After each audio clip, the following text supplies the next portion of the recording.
This happened a few years ago, when I was still living with my mum, and I had borrowed her car to go see my then boyfriend for the evening.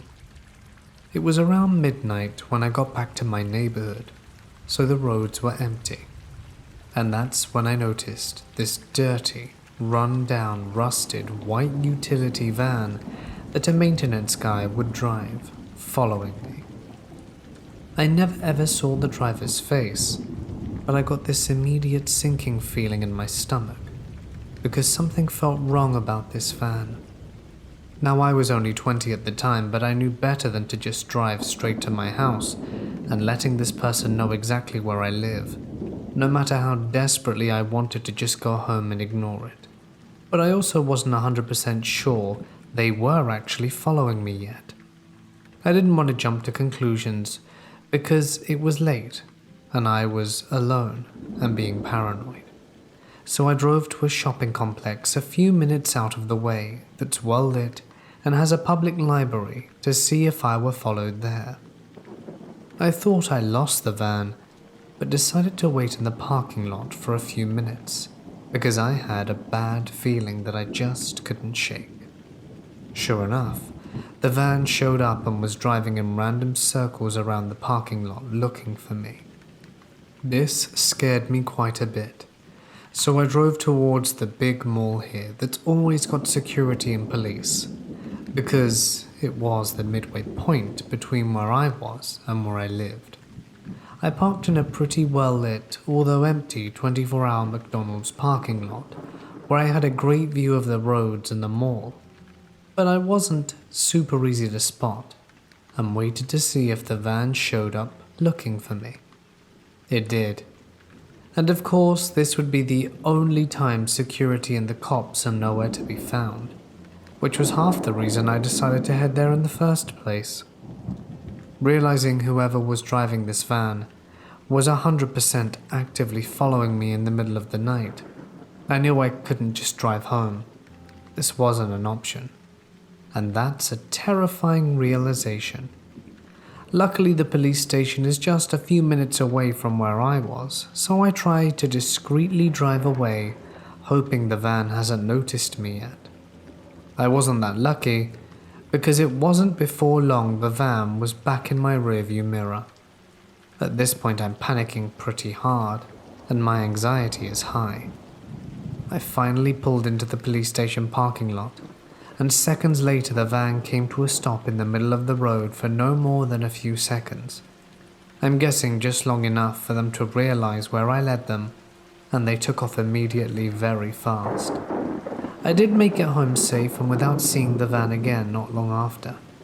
But this whole ordeal took up at least an hour of my night. It was after 1 a.m. by the time I made it home, and I was terrified the entire time. I don't know what this guy's specific intentions were, but honestly, I didn't need to know. I knew it was nothing good, and I likely avoided a very bad situation. If you think someone is following you, it's not stupid or paranoid to make sure you aren't right. Who knows what might have happened if I'd have led them to my house or gotten out of the car. When I was in high school, probably around 9th or 10th grade, my best friend had a boyfriend that was older and lived fairly far away, so he was not from our school or anything. Not sure how they met. When we would spend the night at my house, or we would go to the mall or to see a movie, he would often stalk us. We would be in my house, and he would drive by slowly.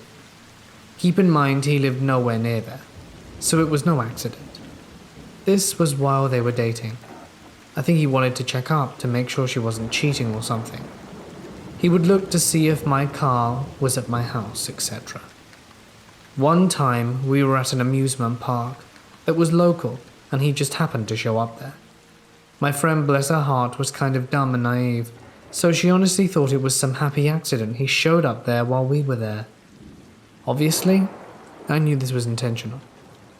It was pretty annoying that she and I could do nothing without him showing up or following us. I used to talk to him, and he told me he wanted to poke holes in their contraception so that he could get her pregnant so she wouldn't leave him. I told her what he said, and she still carried on sleeping with him. Finally, she got some sense and decided she wanted to break up. Well, that did not go well.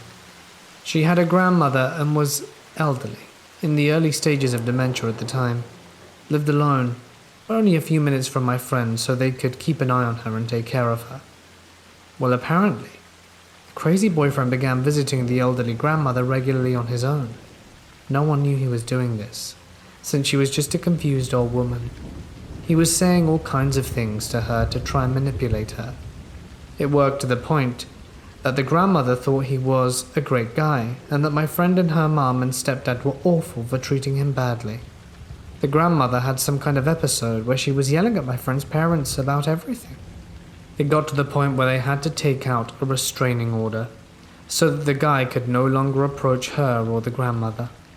I'm not a scaredy cat, but I was getting a little nervous myself because he did know where I lived, and he knew I was probably one of the ones encouraging her to break up with him, and I worried he may retaliate. But lucky for everyone involved, he took the hint and stayed away. But that is truly a shady tactic to manipulate an innocent old woman with dementia into turning her own daughter and granddaughter and confusing the poor old woman.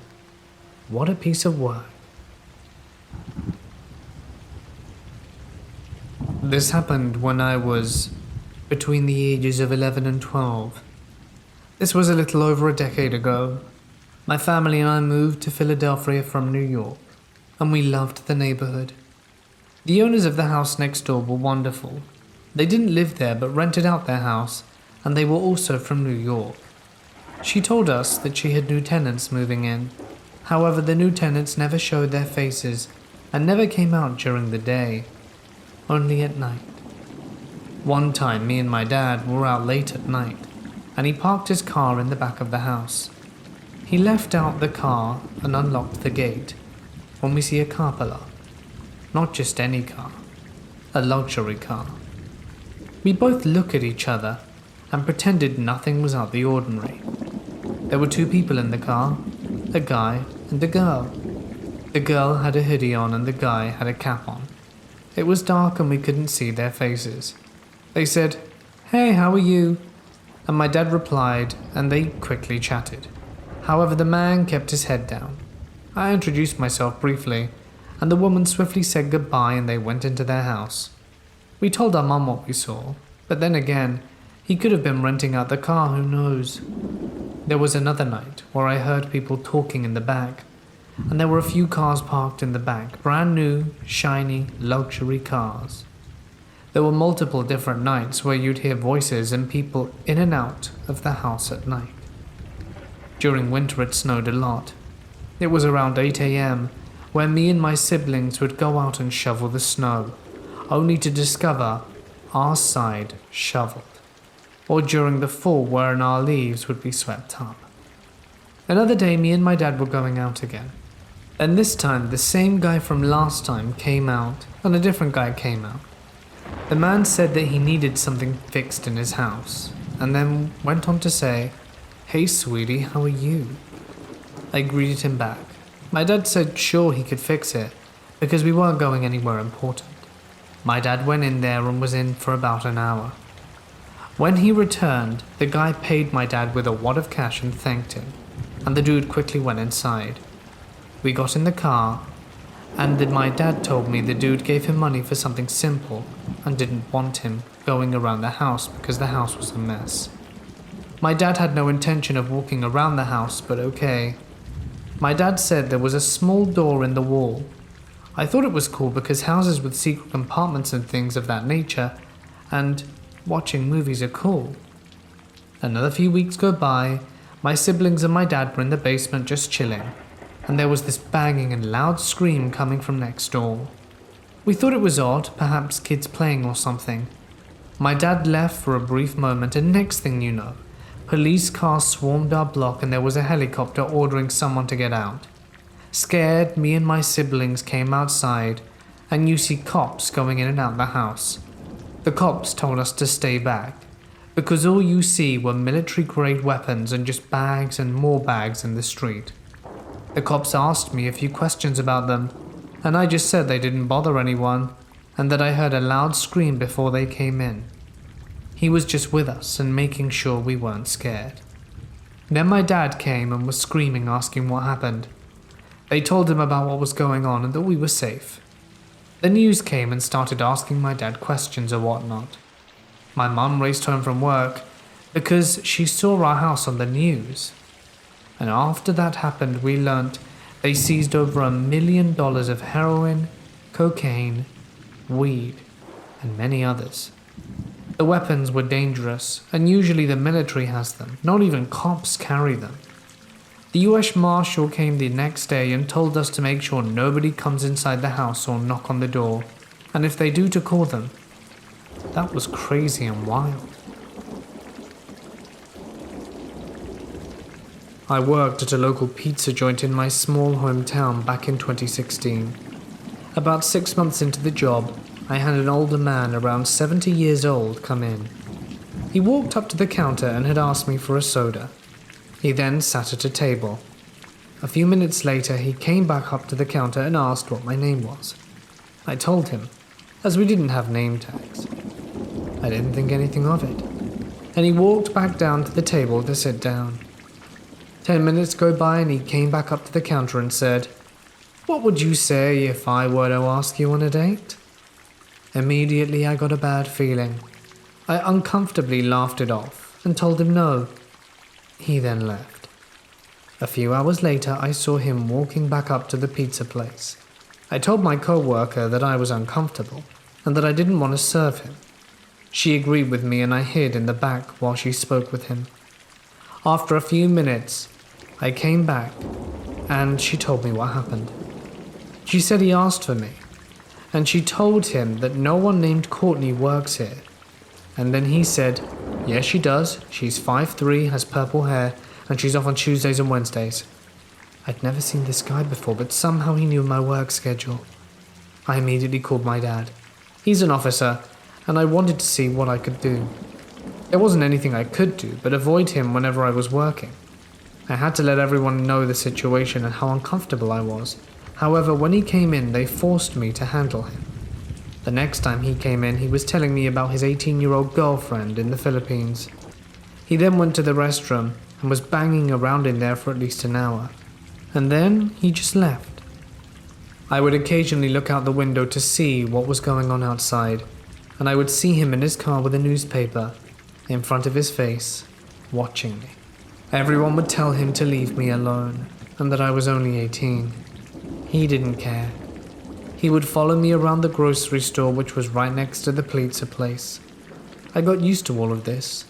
Eventually, he put in a job application at the pizza place. I read the resume. In the experience section, there were a few normal things. However, the last few things sent shivers down my spine. He had listed janitorial experience and chainsaw experience. My coworkers and boss thought this was hilarious, so they put it on the wall, and whenever I couldn't perform up to their standards, they said they'd give him a call and give him the job. I soon left after that, so I'm not sure if he continued to try and chat with the other girls.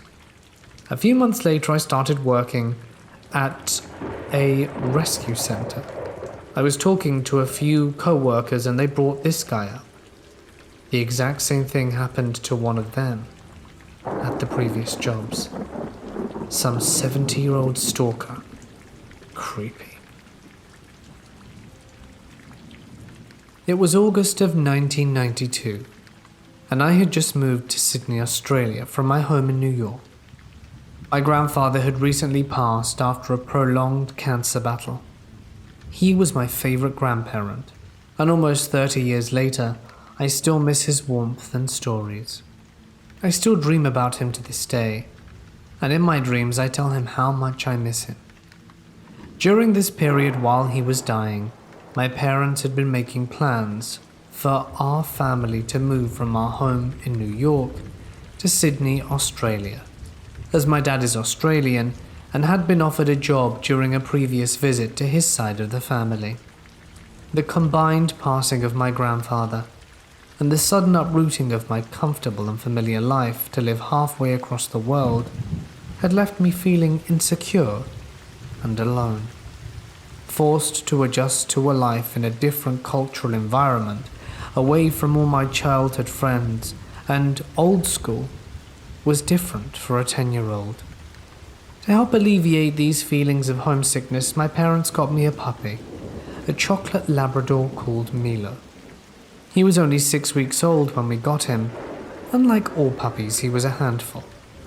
My mum would get angry at me, as he would constantly howl during the night, and would rip out the stuffing from our sofas. We would wake up to tufts of couch foam scattered all over the living room.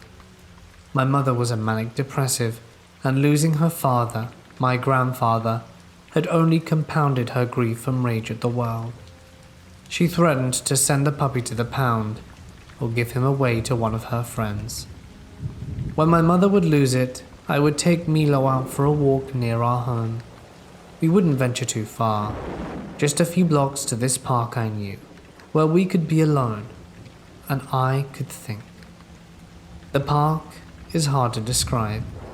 It was a public park with a swing set and some walking trails, but had the appearance of a semi-cleared forest with a lot of unkept shrubs, old trees with spindly branches that would reach out in all directions, as well as wild grass that you could get lost in. It was not huge, but not exactly small either, and for a kid it was an easy place to lose yourself in with all its dark corners of backwoods. The name is Harborview Park if you wish to Google it. The park had 2 entrances, a steep stone staircase that led to a sidewalk above, and another staircase that led to a sidewalk below. I was walking Milo on the sidewalk above the park, when suddenly a car pulled up in front of me.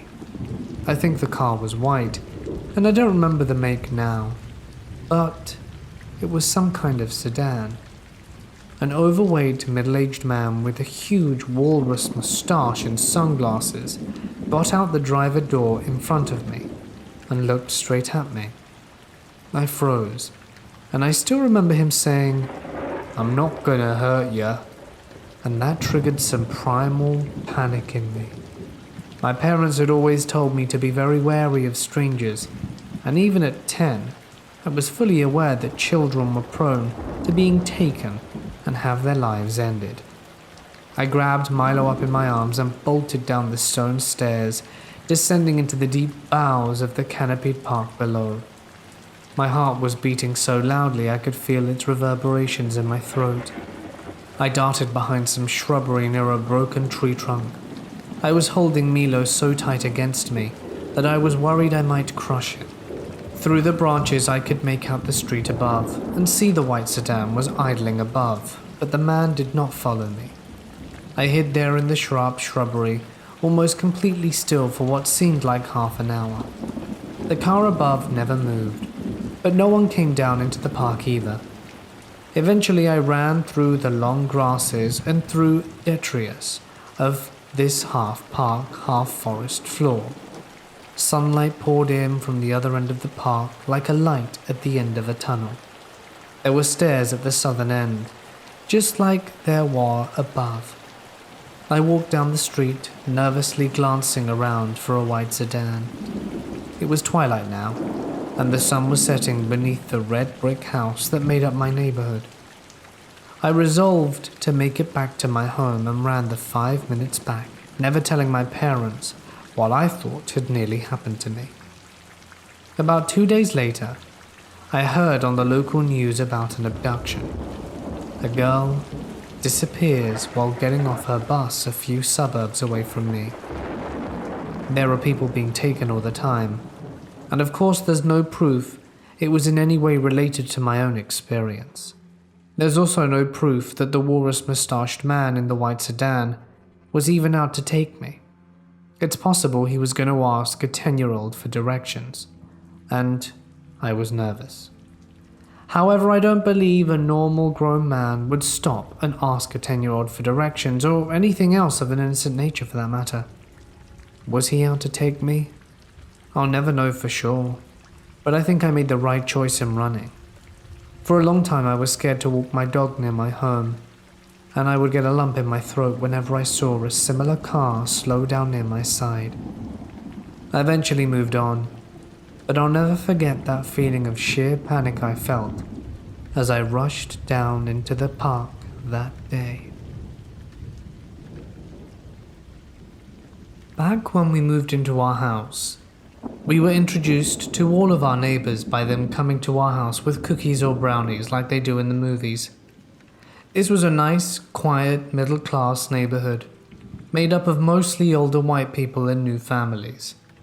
I mention that because we are the only black family in the neighborhood. No black wives, husbands, not even adopted children. We didn't find it strange though. It was just very clear that we were different. I was about 13 at the time and my brother 15. Our backyard is half an acre and is fenced, but is connected to 2 other houses' backyards. Each one is half the size of ours, but we all have separate fences. So to picture it, there's a T-shaped fence separating our backyards. The house to the left was the home of an older man named Tom. He reminded me of Willie Nelson without the cool pigtails. He liked to be outside, shirtless, usually with a denim vest, no matter what the weather. He was a well-built man, but visibly kind of frail, and we found him funny in a creepy old guy kind of way. As I got older, he started making comments. I played in the backyard with my 2 dogs a lot, and Tom could see me from his living room window that faced his backyard. Whenever I glanced over, I would see him in the window, just standing there watching me. When he noticed that I saw him, he'd come out and talk to me. I tried to get away before he could come out, but sometimes I was too slow. I didn't want to make it too obvious, so I would just walk. But if I didn't make it inside, he'd yell at me to come back. I never got too close to the fence. I'd speak from a distance. He'd ask me about school, which grade I was in, and tell me I was pretty. Ask if I was old enough to have a boyfriend, and if I have an older sister or older friends that looked like me. I'd laugh it off, but after a few questions he'd stop talking and just stare at me silently. I'd always give an excuse about needing to go inside. He'd nod and stand at the fence and watch me walk back into the house, and this happened almost weekly. My mum loves to decorate, so she changes the house decor every few months. Pretty annoying actually. In one of her designing sprees, she decided to get new sliding glass doors for the back porch, which required her to take the curtains down in the living room. It took them forever to be installed, but she figured there was no point in putting the curtains back up if we were going to have to take them down again. Fine. Our family TV was in the living room. I didn't have a TV in my room, so I'd oftentimes watch TV late into the night, in the living room with my brother. One night my brother went to bed early, so I decided to watch TV by myself. Around midnight or so, I turned the TV off to go to bed. I got up from the couch, turned off the light, and turned around to see another light on. Not in my house, but in Tom's, in his living room. He was there, standing at the window, watching me. I told my parents about it later, and they shrugged it off. I'm an anxious soul by heart, so oftentimes I chalk things up to my anxiety. Fine. Soon after that, my dogs started getting sick. I'd take them out to play and they'd start throwing up or having diarrhea. We knew it wasn't their food because we'd given them nothing new. We threw away the dog treats we'd recently purchased just in case it was the problem, but it didn't stop. I noticed, though, that every time I let them out alone, they'd run straight over to Tom's fence, jumping up and down, wagging their tails. He'd slowly walk outside, reach over the fence and feed them his treats, which was odd as Tom didn't have a dog. I told my parents, and Dad went to talk to him, telling him the dogs were getting sick, and he apologized and stopped feeding them. They got better. A few weeks later, I was coming home from high school. My brother was in the grade above me. I was a senior, so he was in college at the time. When I got home, no one else would be home for a few more hours. I had a routine. Put my book bag upstairs, change clothes, let the dogs out of their cages out on the porch, get a snack, and then let them back in. For some reason, I was unusually excited to see my dogs that day, so instead of going upstairs, I went straight to the back porch. I got to the door to open it and saw Tom sitting on the ground in front of my dog's cages. I froze. He didn't see me. I looked over to see if the door was locked. It wasn't.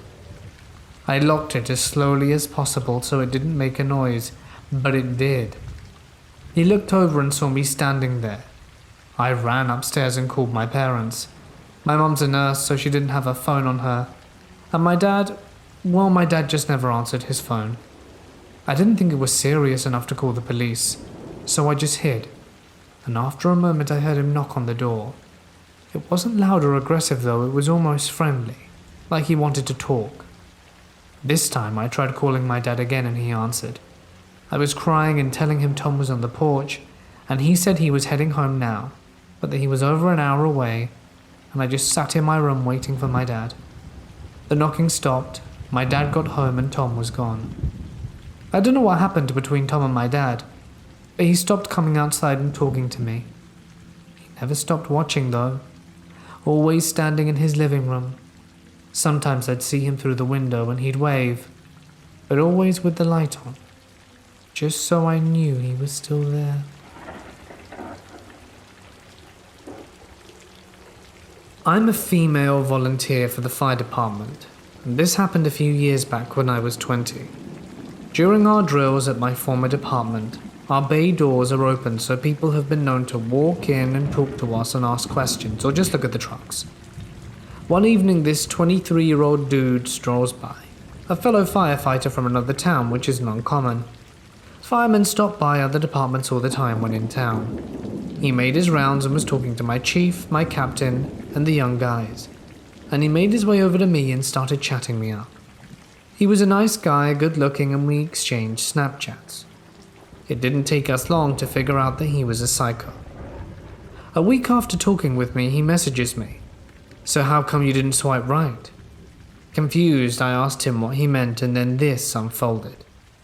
He told me all of this in an attempt to impress me with how devoted he was. He found me on a dating app, used my profile picture from the dating app to find my Facebook, since in one of my Facebook pictures I'm wearing a uniform that had my last name. Definitely my bad. He then used my profile picture to find out what fire department I was on by looking closely at the fire truck in the background.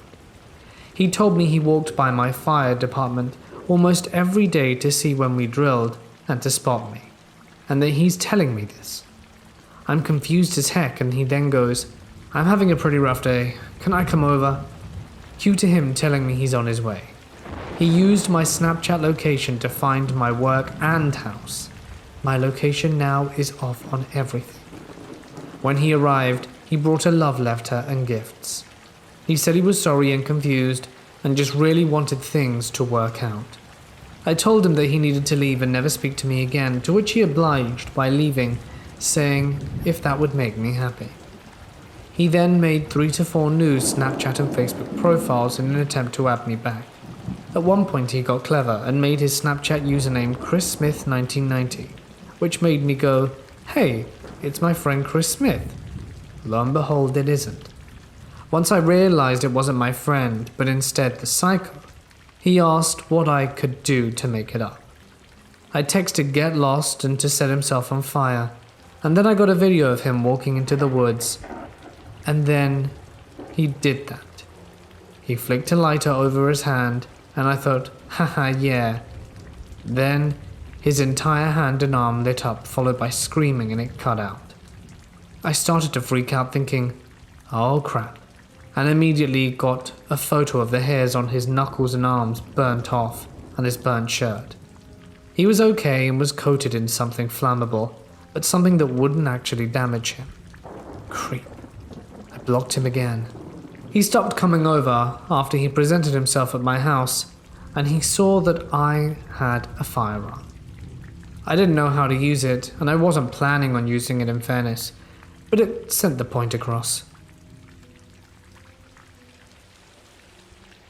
I'm a 26-year-old female from Michigan, but I was 20 at the time this took place. I live in a safe town and I was working at a Walmart in the next town over, which is an even safer town. I worked midnights because I am definitely not a people person. Every day I would go home on my lunch to see my new puppy, which to this day has kept me going through countless problems in my life. Working midnights, there were basically no cars on the road when I was going home on my lunches. It was when I was about 4 miles from work at a stoplight that I noticed a car had been behind me for a mile or two. I drove like a grandma and always go on the speed limit, so there wasn't a reason for someone to stay behind me with a clear open road overall. I keep on my way home. The car is still behind me for another mile. I thought, okay, that's weird, but maybe a coincidence. I then had to turn on a side street with only neighborhoods along either side for about a mile. You guessed it, the car turned too. I started to get worried, but still brushed it off. Perhaps they lived down that street. It was when I turned into my neighborhood I started to lose it, when the car was still following me. I turned down my street but didn't pull into my driveway because I didn't want to lead this creeper to my house, so I kept driving and took another way back out of my neighborhood. The car persisted. Just to be positive, before I called 911, I drove through my neighborhood the same way as before and he followed again. I got back on the main road from the side street and dialed 911, crying because I was terrified, and explained the situation to them. I headed back towards my work. She asked where I was and told her the crossroads, and lucky me, there was a patrol unit a mile up, and the car was still following me. She stayed on the phone with me and told me to pull up to the 7-Eleven at the crossroads, and the police were close. The car pulls in after me. The dispatch lady told me to turn my hazards on so the police knew which car was which. The car must have seen the police and tried to leave, but not today. They stopped him on his way out turning. I was just parked in a spot crying hysterically. An officer comes over and asks if I know a Michael Stonebreaker. I say no, I don't. The officer continues to say he has a good amount of heroin on him and that this isn't his first arrest, so he'll be going away for a while. Why did he follow me? What was his motive? The officer also said the creeper said he was following me because he thought I was his friend. Well, why didn't he pull up to me at the red light we were stopped at? Why wouldn't he have tried to get my attention somehow? That was a very terrifying experience for me and taught me a valuable lesson. Pay attention to your surroundings day or night. Anything can happen, anywhere, even in a safe town. When my parents had just had me, they moved into a not-so-great neighborhood that was crime-riddled. One thing I remember from their stories is that when I was about 2, they had a nice neighbor who had just moved in introduce himself. Can't remember the name. Point being, he came off as really nice and friendly. Said that if they ever needed anything, to just let them know. My parents were quite young when they had me, and very poor. And for some reason my dad needed a toaster for part of his thing at work. So he went over shyly and asked if he could borrow the toaster for the afternoon. The guy happily handed it to him, and when he returned it in the evening they got talking and got a little more friendly. My dad says that when he mentioned about his young son, the guy grew ever more interested. Well, one evening my mom is home alone with me, my dad working late, when all of a sudden she gets a knock at the door. It's the guy. He offers his services as a babysitter and says that if she and my dad ever need some alone time or want to go out, that he's had plenty of kids and that he's more than qualified to look after them. My mum, trying to think the best in people, just smiles and thanks for the offer, but that was the end of it, and closes the door and goes in. She got a creepy vibe from him, but couldn't shake the feeling There was a darker motive for his visit. He was almost too sweet. Later that evening, my dad gets home from work, and she tells him about the experience, explaining how it was a bit out of the blue, if you know what I mean. My mum explains it, saying that it's something you might bring up if the child is present, or if you just happen to be there. It's not something you specifically come round and say. My dad was starting to get creepy vibes as well. So a few weeks later, we've got a similar situation where it's about midday, where my mom is home, but she's feeling a little sick, and she's just sleeping on the sofa with me nestled in her arms. Out of the blue, she hears a tapping noise.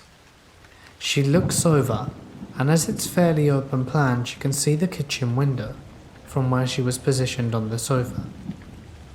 And the window starts being pushed open. She sees a head pop in, but the head did not see her. She stood motionless as the guy, the neighbor, started slowly pushing himself in through the kitchen window. He had to navigate through cutlery and recently washed dishes, and as he was trying to not make noise and get in through that window, did he spot my mum. They locked eyes for a few seconds, and he quickly rushed out the window, didn't even close the door, and legged it to his own house. My mum instantly shot up, called the police, but apparently nothing could be done because there was no proof he'd done anything. But my dad never spoke to him again. It took them a few weeks before they could find a new house to move into, as like I said, they weren't exactly swimming in cash at the time. But eventually we found a new place. Who knows what that guy wanted to do to me, or my mum. We'll never know. We're just glad we never found out. Me and a long-term girlfriend parted ways, pretty much mutually as the relationship had fizzled out and was even becoming toxic in its own way. So I was more than happy to be done with it. In fact, I'd been wanting to break it off for months, but I thought it would devastate her and had too much sympathy for her situation. We both moved on, and a few months down the line I started getting random numbers or private number calls in the middle of the night, where it was just silence or nonsense. Then I got a warning message from the ex, saying that her current boyfriend was protective, jealous and fiery, and was convinced she still had feelings for me and vice versa, and or I was continuously trying to mess with her. That's the thing. I literally hadn't spoken to her since the breakup. One day, I decided to call the person that kept blowing me up in the middle of the night, and that was a mistake, as it fueled the dude to go into a rage. It started with long, rambling texts, Facebook messages and voicemails. I'm pretty sure the dude was harmless, but some of the material I have saved was to the level of felony harassment, i.e. death threats. Eventually it died off and I forgot about it. Then one day, X hits me up saying she just wanted to be civil and catch up. I decide to decline as I want to avoid drama, but she insists her boyfriend trusts her now and there'll be no problems. We chat about some mundane stuff for a bit, and that was that. The next day I get a text from her number that is clearly him saying, "We knew it all along," and yeah, back to square one. Eventually I changed my number, continually blocked social media accounts until they finally broke up and it was all done. But holy hell, I'd never seen such an irrational human being and feel sorry for whatever poor girl that guy ends up with. When I was a sophomore in high school, I lived about a 15-minute walk away from my school. It was on the same street and only past one intersection with residential houses on all sides. I have never walked home before in my entire life, as my parents always insisted on driving me since I live in a crime-ridden city. Mostly robbers, gangs, and poverty. My parents divorced around the time I hit 10th grade, and my dad moved out, leaving behind my sisters and mum at our house. My mum rented out the extra room and garage to my cousin and one of her friends and her boyfriend.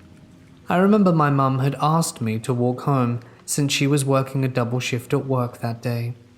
I didn't have any keys at the time, and she assured me that someone would be home, most likely my cousin, since he was between jobs and was shutting himself in the garage smoking pot all day for weeks now. I said yes, and assured her I didn't mind. After school ended, I started my walk home. I was in a big crowd of kids walking home up until the intersection where we all deviated, as I was the only kid walking down my side of the street. As I kept walking, a dark-colored SUV parked about 20 feet from where I was. I didn't think anything of it. Eventually passed the car and kept walking. As I passed the car started slowly driving along the sidewalk, still close to the curb, staying within some yards behind me. I could hear their engines stay the same distance from me. I took out a small compact mirror from my shoulder bag, faking that I was checking my face, then saw the car still driving slowly, occasionally getting in the driving lane to pass up a parked vehicle, and then get close to the sidewalk again. The windows were a bit tinted and I couldn't see their face. I kept my same pace as to not raise any alarms, and as I was getting within view of my house, I saw there were no parked cars in the driveway. My heart instantly dropped because I knew this meant no one was home, and I didn't have any keys to my house since I never walked home. As I walked towards my house, the car parked right in front of my house and didn't move. I checked my backyard fence, and I was relieved to find it unlocked and went through. I booked it to an outside bathroom where I locked myself in. I called my boyfriend to come and get me, and didn't move from that spot until he arrived. All in all, it took my boyfriend about 15 minutes to get there, and he said there was nobody there when he arrived. I was afraid he was going to come back and break into the house or something, but fortunately for me, I never saw him nor his car again. My boyfriend and I have been together just a little over 2 years now. I moved in basically right when we got together. It was all great at first. I met all his neighbors, and because of me he even started talking to some of them that he didn't before we got together. The first summer we were together, we decided to get a pool and put it in our backyard. We also started having bonfires since the weather was nice, and we have a decent-sized yard. We had the pool up for about a month at this point, and we were having a bonfire with some friends one night and a few drinks. Suddenly, the person who lives behind us across the alley walks up and starts talking to us. Note, we have never spoken to this neighbor before. It was all normal small talk, getting to know each other's names, talking about how long we've lived there, how he'd seen us out with our dog and how it's well behaved. Then it turns into talking about our pool. I just wish I could take a dip sometimes, you know. It's so hot and it just looks so fun. I see you both out there all the time. This strange neighbor says it's probably a good time to mention he's in his 50s, and me and my boyfriend are in our early 20s. My boyfriend, being the easygoing guy he is, didn't even notice that the comment was a bit weird and says, "No problem, man, anytime you want, just ask." I begin to look at my phone and say it's getting late, and that we should probably turn in for the night. We say our goodbyes and figured it would all be over, and ended the night normally, but it wasn't the end. My boyfriend and I are on pretty close work schedules. Him working Monday to Friday 7 till 5, and me working any day 8 to 5. One day I got off work a little early, came home, and the way our driveway is, I can't see completely into our backyard because of part of the house blocks it. I get out my car and go into the house and into the kitchen and grab a drink. Our sink has a little hole window above it which looks out over the backyard with a clear view of the pool. I look out and saw none other than our creepy neighbor just floating in our pool. I freak out and call my boyfriend, who says just to stay in the house and that he'll finish up what he's doing and come home. I do so, and the creepy neighbor is gone by the time my boyfriend arrives. Now my boyfriend is kind of a hothead when it comes to privacy, and me feeling uncomfortable. So even though he was gone, my boyfriend was fuming. He understands that he gave him permission to swim in our pool, but he told him to ask first. So my boyfriend takes the ladder out of the pool and puts it in our mudroom and locks the door so no one can get it.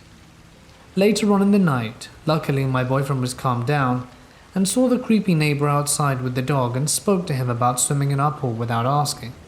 And the creepy neighbor apologizes, saying it was a mistake and wouldn't happen again. You'd think it was over, but it wasn't. We started seeing him wandering around his backyard a lot more often than we had ever seen him do before. And in this time we had also talked to some other neighbors and learned that he was apparently a child predator. We also learned he worked with our meth head neighbors who do carpentry, and that's another story in itself.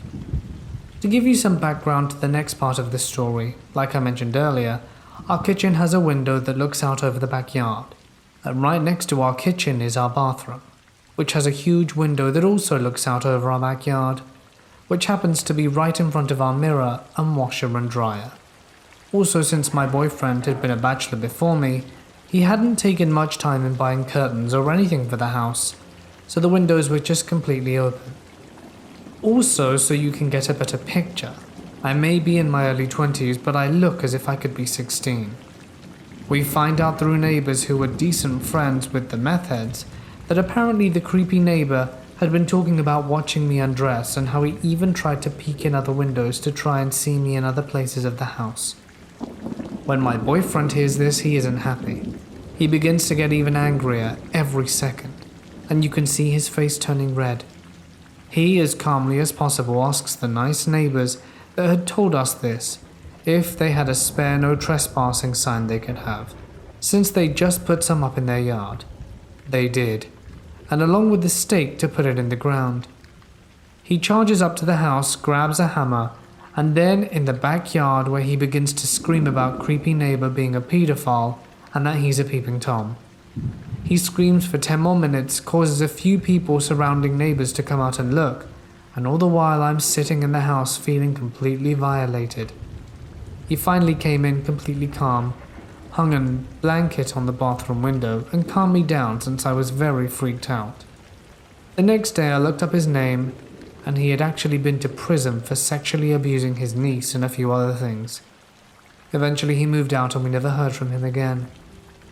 In the end, I know it was kind of stupid of me just to undress and be careless right in front of a huge window where anyone could see me, but I also thought I would be fine since I was in my own home. I'm just happy my boyfriend was there to look out for me, and I'm also thankful for my neighbors who looked out for our house, and they still do, even though he's gone. I work night shift at Walmart. My shifts are always from 10 p.m. to 7 a.m., except in the first few months of the year when they're cutting back on hours, and I sometimes start at 11 p.m. and leave at 6 a.m. Late last year, around September, when the weather was still nice outside, I went into Walmart during the day to buy some groceries. I had a few things in my basket and was walking out from the back of the store towards the self-checkout area. I noticed, out of my peripherals, that a man, probably in his mid-20s, a little taller than me and wearing a baseball cap, was approaching me from the other side of the features, those promo displays that sit in the middle of the big aisles. When he was done, he started talking to me, like we were acquaintances. I see people I know here all the time when I'm here. Oh? I asked, assuming he'd seen me in the morning while I was working. Yeah, it's weird how every time I come here I see the same people all the time. He kept rephrasing himself, and I didn't really know what to say. It was pretty awkward. He kept making small talk, as I didn't stop walking to the self-checkout, and was kind of just going along with the conversation like you do when some random person is talking about the weather. Now that I look back on it, when he told me he sees the same people all the time, I thought he looked a little familiar and assumed he was a vendor and worked some mornings there, and I mistakenly mentioned I worked there and also see the same faces. Then he told me to have a nice day and I checked out and went to my car, dismissing the interaction. A lot of fellow employees greet me at Walmart when I go there during the day, so I didn't think much of it. Then it got super weird super fast. I was just leaving the parking lot and the exiting road splits into a left-only lane and the other a straightaway. I was turning, stopped, when this white Ford Explorer pulls up next to me and beeps loudly. I was already turning, but looked in my rear view and sure enough it was the guy from earlier. I recognized his face and baseball cap. He sat at this stop, watching me pull away. Alright, a little weird, but he's probably just being friendly. When I got home, I told my boyfriend, and he immediately thought it was strange, and then said I was wrong for even engaging in conversation with this man, because sometimes some guys can get the wrong idea. My boyfriend also works with me on my shift, but his car has a blown head, so we've just been using my car to commute back and forth from work. So one nights I don't work, my car is still there if he works. Keep in mind that as employees, we aren't allowed to park close to the store. We are limiting the parking at the far end of the lot or in front of the other stores in the shopping center. I have a typical spot. I always park in front of the AT&T place, which is next to the gym, which is next to Walmart. About 2 months ago, my boyfriend said he went to walk out the car on break and saw a white Ford Explorer parked next to it, with a guy sitting within it. When he saw my boyfriend, he left. This happened again in the same month, except my boyfriend was sitting in the car, and the white Ford Explorer drove up to Walmart, then past my boyfriend staring at him. Then last month, I was driving home from work. It was barely 7 a.m., still pretty dark outside, and I was cruising down the highway towards the exit for my town. There was a car following 2 lengths behind me. We were both doing the speed limit, nothing abnormal, and suddenly this car begins to speed up. Gets in the fast lane as if to pass me, but slows down so that we are neck and neck. The driver turns on his interior lights, waves at me and then speeds off. It was the guy in the white Ford Explorer. I just stared at him bewildered. I didn't know what to think. Then it dawned on me. He knows where I work. He knows what my car looks like. It's pretty distinguishable even from the back. I have sharp things along the top, decals, mud flaps, etc. He probably was waiting for me to leave work and then followed my car when I left. Thank God he didn't follow me home because I never would have realized it. I was totally unsuspecting when I walked out to my car alone. Now, what happened a few days ago is why I'm even sharing this. I think this is when it started to escalate. It was a typical night. Both my boyfriend and I worked along with our co-workers and friend called Mark. When Mark works, we always park next to him, so we can talk on lunch and breaks with the windows rolled down. Mark parks further away from the store, pretty much in the middle of nowhere. We finish up for the night, clock out, and Mark heads out to his car while my boyfriend and I buy some stuff to make for dinner. We check out and head to the car. Mark is still there, which is unusual for him, since he books it out of there like a bat out of hell every time his shift is up. "Hey man, did you get my text?" he calls out, smoking a cigarette. "No, let me check my phone." My boyfriend pulls out his phone and I see a pretty long unread text from Mark. Pretty much, this weird guy came out of nowhere and was touching and looking at the inside of your girlfriend's car, Mark says. My immediate thought was, some randomer likes my car enough to come up and touch it. Weird, but okay. Like he just walked up and started touching the fins and looking inside. Then when he saw me sitting there, he asked me about the decorations. I told him I didn't know anything about them, and he told me to have a nice day. We immediately started checking for damages, slashed tires, etc., but there was nothing. We get in the car, and the 3 of us just sit there, contemplating the reasoning behind this. The Ford Explorer guy had almost slipped my mind. His encounters were a month or so apart, but then I started thinking about him again. There were 2 cars parked near us. A white 2010 Pontiac G6, and surely enough, a white Ford Explorer. Up until this point, I didn't know the make of the car he drove, but I knew it was definitely a white SUV. Mark said he came from the direction of those 2 cars, So unless he walked to Walmart at 7 a.m., one of those cars was his. The Explorer was facing the opposite direction and I quickly wrote down the number plate. I started asking Mark what the guy looked like. About your boyfriend's height, kind of a gangster-looking guy. Keep in mind I've only seen this guy once when he wasn't in this car, which was 4 months prior. I had sounded right, but I didn't really know. We decided to sit there and wait until this guy came out and confront him. Just as we were about to give up and leave, the guy starts walking our way out of Walmart. He was wearing a black hoodie, dark jeans, and a camo bandana. When he saw us, he put on sunglasses. Both of us looked towards Mark. Is that the guy? No, that's not him. Mark shook his head. The guy walks into the Explorer, sits in the driver's seat and lights a cigarette with the door open. After he closed it, I looked back at Mark. Are you sure that's not him? Yeah, it's him. That's the guy, Mark nodded. Explorer guy starts his car and looped around our car, staring at us, then looped again to the exit of the parking lot. Mark said he didn't want to tell us it was the guy because he didn't want my boyfriend to lose his job. I'm pretty sure Mark would have told us. If it was the guy, then some stuff would have gone down. I'm pretty positive now that this guy has been stalking me. For how long, I don't know. I'm starting to think the guy drove to Walmart. I want to assume to buy something, since he walked out with nothing. Saw my car, parked next to it, then realized while he was casing my car that Mark was sitting there. So he asks Mark about the shark fins to try and make him think he was just interested in how it looked, and not being completely shady. I'm creeped the hell out, but I have his plate number. The morning before we left work, my boyfriend bought me pepper spray, and I'm now parking elsewhere, and I'm going to start asking co-workers if they'll take me to my car in the mornings when I'm alone.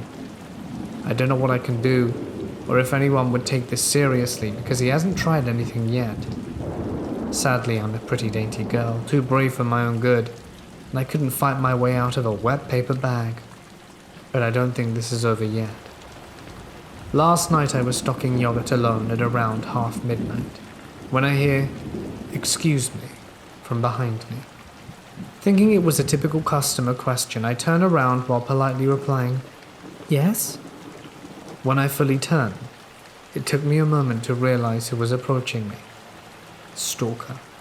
I know that my facial expression probably spoke volumes about my fear for a little while, but I didn't want to alarm or upset him, so I kept calm and spoke to him like I would any other customer. "I'm not a stalker or anything," he prefaced, "but I was just wondering where you got those decorations for your car. I see it a lot and I'm curious." "I got them off eBay." Before I could finish, he interrupted me, trying to keep the conversation going. "Do you know what they're called?" "Pretty sure they're called diffusers, because they're meant to diffuse airflow on the car. I got them off eBay for $20, the whole set." "Oh, okay, thanks. Have a nice night." He smiled and walked away. What the hell? I'm not a stalker or anything. Yeah, dude, you are. I think I was in shock because there was no way I should have been that calm and nonchalant while talking to him. I know for a fact he was just trying to cover his ass since we pretty much caught him red-handed that day. I really hope I never see him again, because he knows we're on to him. This happened to me in 2007, when I was 12 years old, coming back from my elementary school. I took a bus ride which usually lasted around 40 minutes, and I decided to grab some pizza on my way home. There was this small shop right on the bus stop that I visited from time to time. To give you a bit of background, this was a two-way bus stop and pizza shop, and it was across the 4-lane road. So I had to leave the bus and walk in an underground passage to get the pizza and then come back. I walked through the underground passage, nothing creepy or unusual, just the basic communist look that I am used to, with the decent sprinkle of graffiti all over the place. I go to the pizza shop, order, and turn around to go to the underground again. At that very moment, one middle-aged looking guy approached me and started to talk to me in a weird way. He asked if I enjoyed this pizza, if I go here often, and what's my name. After a few questions, I noticed he had this extremely huge scar from ear to neck, and part of his ear wasn't there, like literally missing the entire upper part. I started to get a really scared and weirded out feeling when we went to the underground passage, and that's the moment I told him I didn't want to speak with him anymore. He followed me for a few steps, grabbed me, and pushed me to the wall. Before I could say anything, he had his pocket knife right next to my stomach. I felt like the world has stopped. My mouth was dry, and my heart was beating at an extreme pace. And the only thing I could think of is how the hell am I going to get out of this situation without being hurt? I told him to leave me alone, and he started to ask for money. I didn't think for a moment and told him I have some crowns in my pocket. He took 150 crowns, and this was before we had the euro, so it's about €5. And he also took my silver chain. He then put his weapon back in his pocket and casually walked away like nothing had happened. I had mixed feelings about this. Obviously I was really scared, but more importantly, I was so pissed off at people who literally walked next to us while he was pushing me to the wall and holding his weapon in his hand. They did nothing. They didn't even look our way. I felt so betrayed and alone. It was obvious we weren't friends or anything, but even so. Since that moment, I promised to myself I would do whatever I could to help others if they were in situations like this. And if I couldn't, I would at least call the police and stay in relatively close distance to assist in any way I can. Don't be bystanders, people. I moved into a new apartment complex 2 weeks ago. For some context, there are approximately 16 buildings in the complex. Each building has 12 apartments in it. Before moving in, I had previously lived in 2 standalone houses. So, I knew it would take some getting used to. All of the sounds of the apartment living. I had been pleasantly surprised for the most part though, how quiet things seemed to be.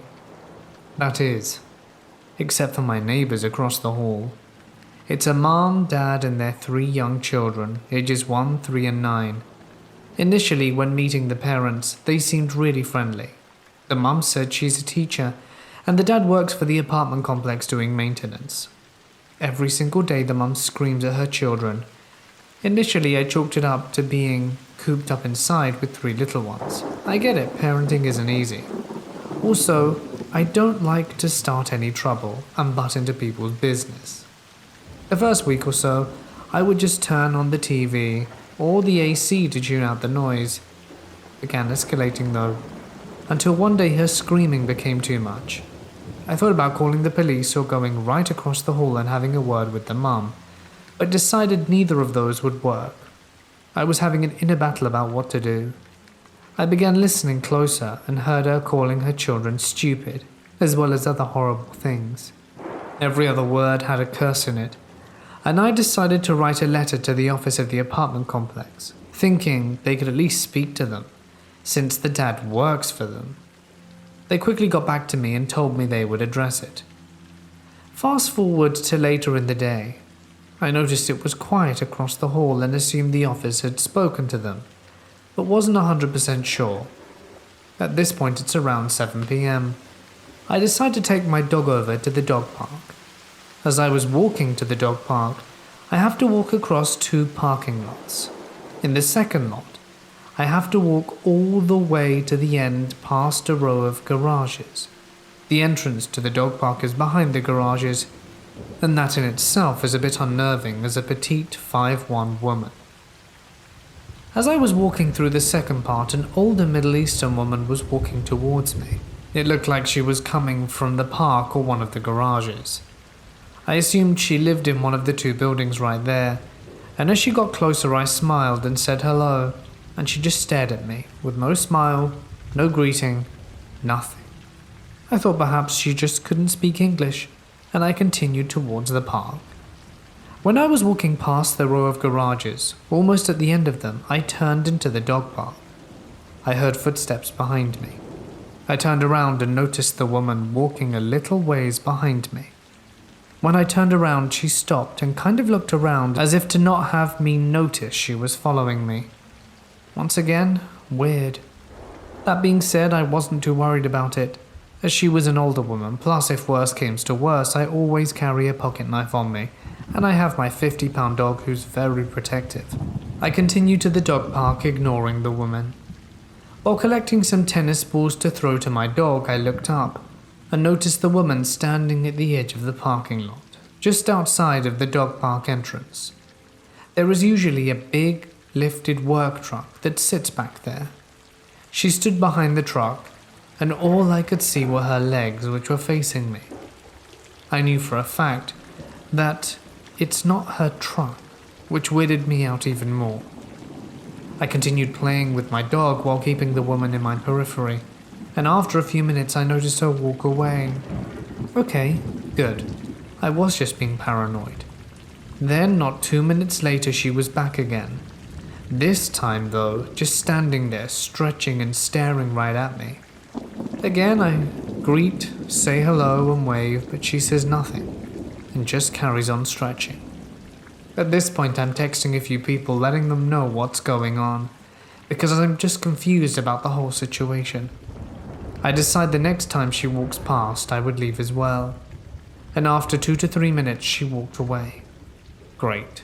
There was my opportunity. I tell my dog it's time to go, and quickly exit. I got a weird feeling, like she was waiting around the corner of the garages. So I took a wide turn so I wouldn't walk directly into her if she was standing there. Sure enough, she's walking our way again. I think I startled her. We quickly walk past, and this time I don't say anything. We get to the end of the parking lot, and I turn around to see where this woman is, as my dog sniffs around the grass adjacent to the parking lot. This lady is walking towards us again. I say, "Hello, can I help you?" She doesn't even reply. She's still just coming towards us. I position myself so my dog and I are now facing her head on, and stare her down until she finally just turns and walks away. I jog back towards my building, but make sure to go around the long way so that she can't see where I live if she's still watching. When I get up to my apartment, I locked the door and took a deep breath, thinking I was just being paranoid. And I go to switch on my PS4, which I had just been using prior to taking my dog to the park. Like I turned it off as I was walking out the door. It didn't turn on. I tried a few more times and started looking closely at everything, but the power cord was missing. Now I'm thinking, what the hell? I know for a fact that it was there when I left. I reached out to my roommate, who's my sister, and a few other family members and asked them if they'd been in. They all said, "How high are you?" After a few minutes of feeling frustrated and confused, I went into my bedroom to grab something. And when I walked in, I noticed the power cord just sitting there on my desk. Now I'm freaking out. Why is it in my room? The PS4 is in the living room. There's no reason for the cord to be in my bedroom. My stomach drops. Someone must have been in my apartment. I search the place. Nothing. I call my sister and explain everything. She said, "What if it was the maintenance man across the hall? It's a weird coincidence that you just complained today, and now all this weirdness is taking place." I double-checked that the front door was locked, but realized he had keys if he really wants to get in. I immediately went out the next day and got indoor security cameras and have been hyper-vigilant of being aware of my surroundings since. I also know that the office talked to them because I haven't heard the mom scream at her kids in a few days. Did the maintenance man break into our apartment? Were the older woman related or friends with them and watching me to tell them when I was going back to my place? I need answers. This happened to my friend Simone a while back. She got into a relationship with a guy who she adored. He constantly doted on her. He had money and came from a line of it, but that didn't make their relationship any more stable. After the honeymoon period of about 3 months, things start to go off the rails. She couldn't come hang out with the girls anymore. There was always an excuse. She was always busy. We would often go to the movies together, just us two, but even these would be cancelled, and I was her best friend. She started telling me that she didn't want to speak to me that much anymore, that her boyfriend was consuming a lot of her time. Non-stop texts, asking where she was when she was at school. It became really infuriating. She even had to quit her job as a nanny of these two adorable children because the guy became concerned that she may just fall in love and sleep with the husband. Really messed up stuff. After a while, I actually went round her house and spoke to her mum about it. I felt like it was the best thing to do. She wasn't in a good place.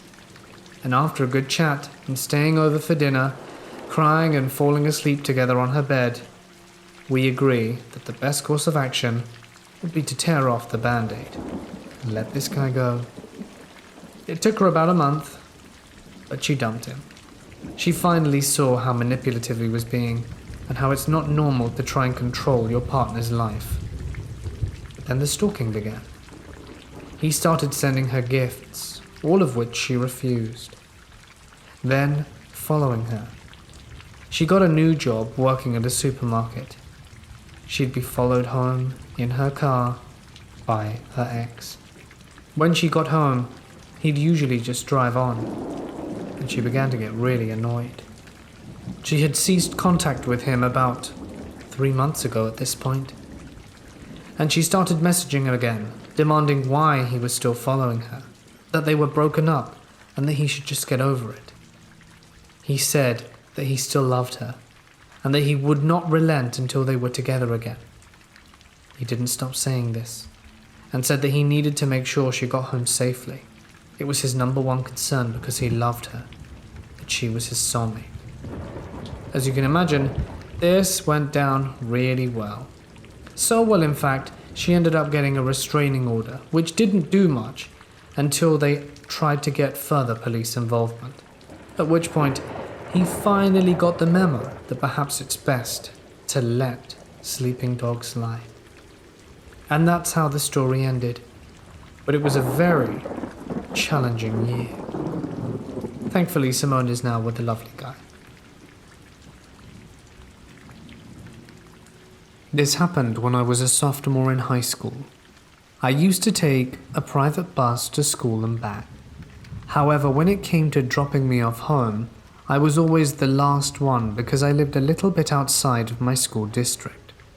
My bus driver couldn't drop me off after dropping everyone in my school off because she had to pick up the elementary school kids.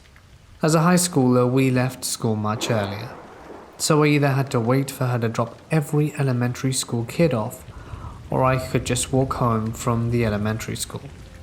That school was fairly close to my house, perhaps a 10-minute walk. I would walk home every day from that stop.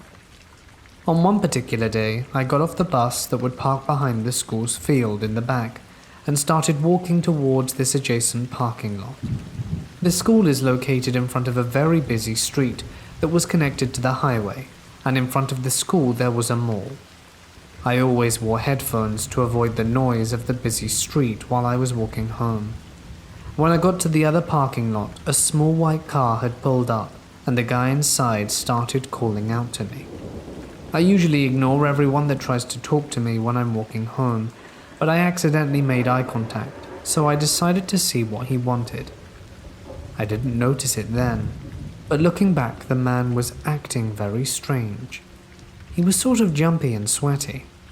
His car was old and was a mess inside. In his passenger seat was a woman who looked angry or annoyed. I assumed they were just hot, as it was nearly 90 degrees outside. He was asking me if I knew where the mall was. Now, the mall is across the street, but there were a few shops independent of it that you had to go around, but it is still visible through the naked eye. I told him yes, to just go straight from behind the school, make a right, cross the busy street, and then make a right at the mall. He was acting like he didn't understand what I was saying and asked if I spoke Spanish. So I explained in Spanish, but again pretended he didn't understand and asked if I could get inside his car and take him to the mall, and then he would drop me off home. In my stupid mind at the time, all I thought was this guy is really annoying because you can literally see the mall from here. I was also thinking that maybe I should just take the ride home since I really didn't want to walk in the heat. However, something inside me was telling me not to get into this man's car. He kept trying to convince me, and the more he spoke, the more nervous he got. Behind me there was another car stationed next to a tree.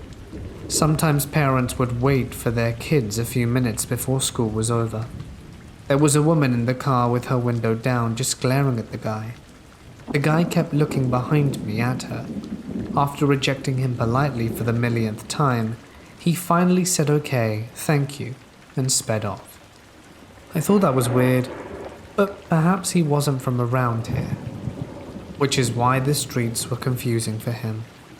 The lady behind me said, "Be careful who you speak to." I looked and awkwardly smiled and said, "Yeah, thanks." On my way home, all I felt was annoyance. The guy really annoyed me for interrupting me while I was walking home, and the lady for talking to me as if I didn't know about stranger danger. Years later, after listening to other people's Let's Not Meet stories, I realized that the man was trying to take me. He was trying to get me inside his car, and the lady behind me staring at him was making him very nervous.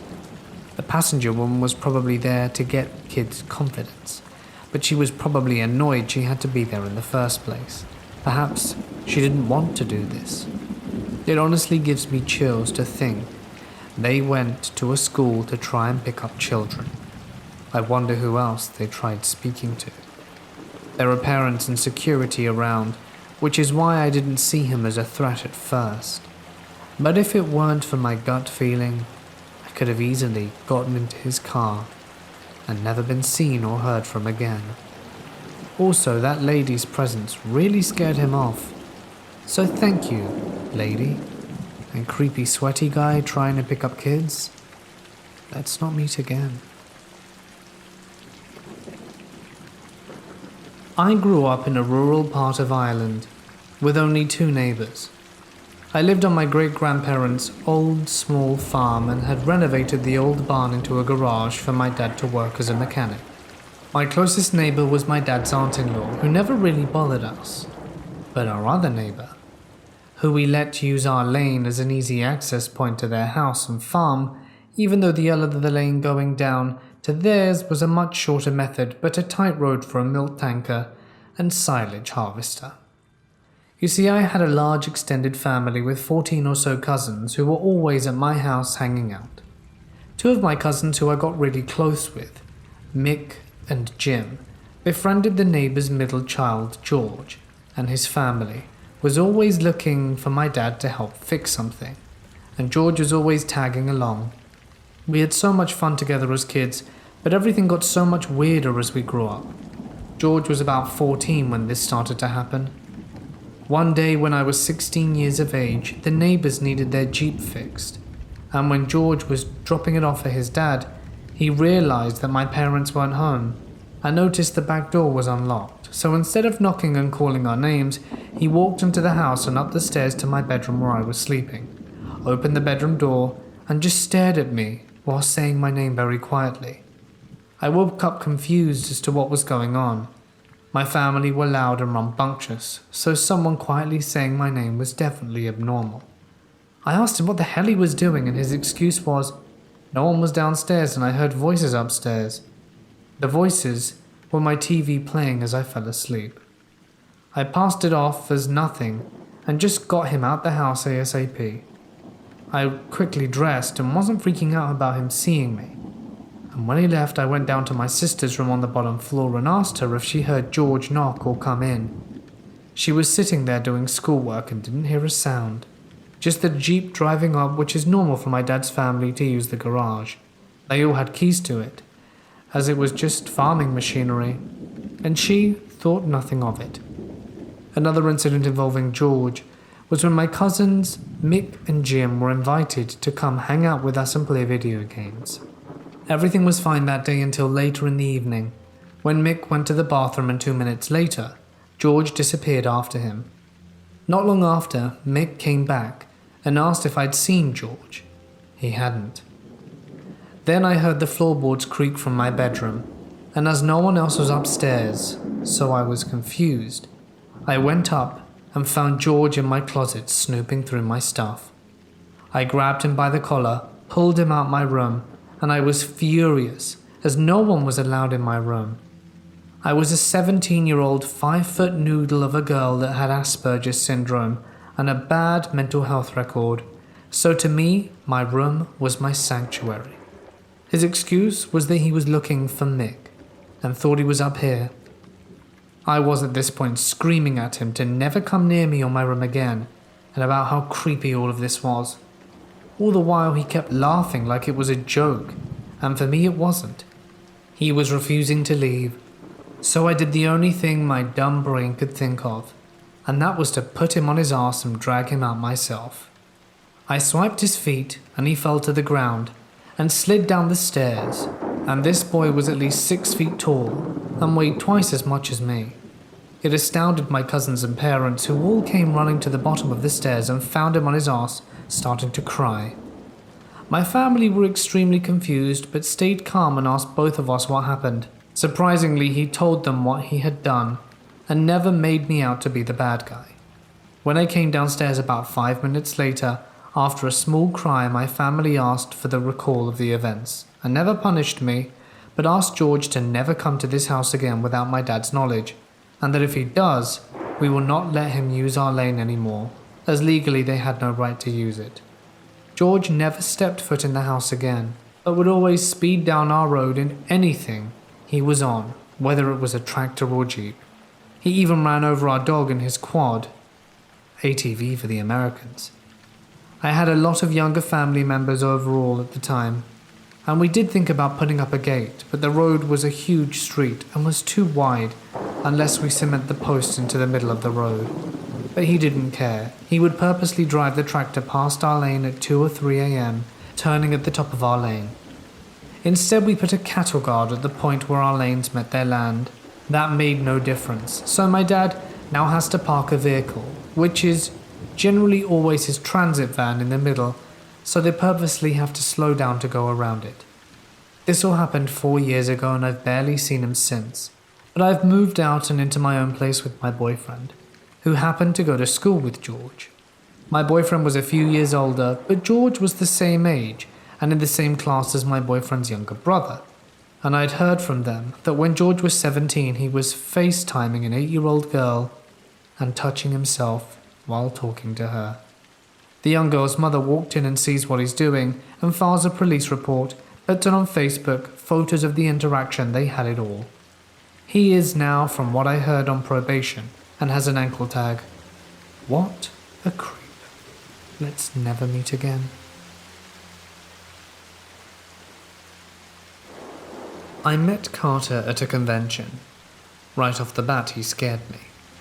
I heard rumors that he'd nearly been removed from the extremely liberal convention, but he seemed nice enough and lonely, so I decided to befriend him instead. Then I noticed that he was always nearby. When I was walking to my hotel, he was there. When I was eating lunch, he was there. When I was in my private group, he waited outside the door. When I went to meetings, he was there too and sat beside me. He usually either walked up to me and started a conversation, which ended in an awkward silence, or just stared at me from 50 yards away. I couldn't believe he was really following me. So I went to my hotel, disguised myself, and went outside to see if he was there. He was, literally lurking in the trees nearby. He pressured me into giving him my number, so I gave him a fake one. He found my professional information and begged me to look over his work, to which I declined. He asked me if I'd be at a party. I lied and said no. he showed up anyway. Somehow he knew I decided to go. He always talked about how lonely and depressed he was, and how I was a lifeline, until, on my way home from the convention, I had no service during the flight. He freaked out and spammed 49 messages until ending with, "Okay, fine, I'm gonna end myself now, just so you know," strongly implying that it was my fault for not answering him immediately. I told him to call 911 and then blocked him. He contacted me through Instagram, Hangouts, email and more, but I never replied. I asked the convention security to speak with him about his creepy behavior, and I was told to just switch off my phone. Fast forward a few months, I get an email from James asking me to look over his work. Not a big deal. I run a program specifically for this sort of thing. I agreed, since his email was very polite and well worded, but he seemed pushy in a way I couldn't quite figure out. I ignored it, reviewed his work, and ceased communication. You know where this is going. A little while later he confessed that it was Carter all along. He put all the blame on me and apologized in a horribly manipulative way, begging me once again to review his work. I never replied, and here we are. James/Carter, let's never meet again. This story took place at the end of January 2020. For reference, I'm a 19-year-old female, and I'm about 5'5". This takes place in Canada, and where I live in Canada we tend to have a pretty cold winter that stays until the end of March. But this year it seemed as if Mother Nature had no interest in sticking around, which meant I could walk with my winter jacket open at night. Anyway, I'm a uni student, and my uni is all the way across the city from where I live. On the bus, it takes me about an hour and a half to get home, the latest being 2 hours away, and that only happens during snowstorms. This semester I was taking a night class that would usually end at 9 p.m. On this particular night though, we did an extra half hour because we had an in-class test at the end of the week. This extra half hour was optional, but since I needed help, I decided to stay. My staying resulted in me missing the safe bus, which was essentially the bus whose last stop was the local mall, which is where my mum would pick me up. If I wanted to take this safe bus, I would have to wait an hour for the next one, or wait 5 minutes and catch the bus that would take me straight to my house. I was exhausted, because I had been on campus since 8 a.m, and it was just an overall chilly day, so I decided to just catch the bus that was coming in 5 minutes. I should tell you that I don't live in the safest neighborhood. It's not the most dangerous one in my city, but I'd say it's in the top 5 of the most dangerous neighborhoods out here. So whatever, the bus ride is fine. I saw the local crackheads, which was nothing new to me, and after about an hour and a half I get off my bus stop, which is along this busy-ish road, and start walking home. About 2 streets from where I have to turn to get on my street, I see these drunk men standing outside of the bar that's located on the corner of my street. Now these men don't usually touch me or anything, but they're very vocal about things. They tend to catcall and just harass women. But I'm used to it, so whatever, screw them. However, I was not in the mood for their annoying things today. So that day I decided to turn on one street before mine and then cut through my back lane later. As I turn on the street, I see a man walking on the same sidewalk, going in the same direction. So I decided to go on the opposite sidewalk. He was quite tall and skinny, but about 30 to 40 feet ahead of me. And plus, he didn't see me, so I didn't think much of it. Now that night was very, very clear, and the stars were shining very brightly. So as I was walking, I decided to look up and admire them. I kept walking, and then I also stopped and took a picture, which turned out pretty nice, so I stood there looking at the stars for 20 seconds or so, and only then did I decide that it was time to carry on walking. I looked to see where the man was, and caught him turning left. I had to continue going straight, so I carried on going. Plus, it was a very quiet night, so I figured I'd hear someone if they were behind me or anything. I live near a train track, and as I crossed the train tracks and took about 10 steps forwards, I heard a tapping noise behind me. I looked back and saw the same man from before speed walk about 35 feet behind me, tapping along the side of cars parked at the side. As soon as we made eye contact, he slowed down and looked up as if he were looking for something. I didn't want to assume anything yet, so I decided to start skipping, while also trying to be a bit faster. I looked behind me again, and the man was now 25 feet behind me. At this point I book it. I ran so fast because the back lane to my house was very close. As I was sprinting and went to turn the corner to get to my back lane, I looked to my side and saw the man running also. I legitimately felt my heart drop to my stomach, and I prayed I could quickly get to the front of my house. I ran, and thankfully got to the front, but didn't have my keys out. So, I'm like out of breath, panicking while looking for my keys at an ungodly speed, and finally, after what felt like hours but was truly mere seconds, I retrieved my keys, opened my door and slammed the door shut and locked it.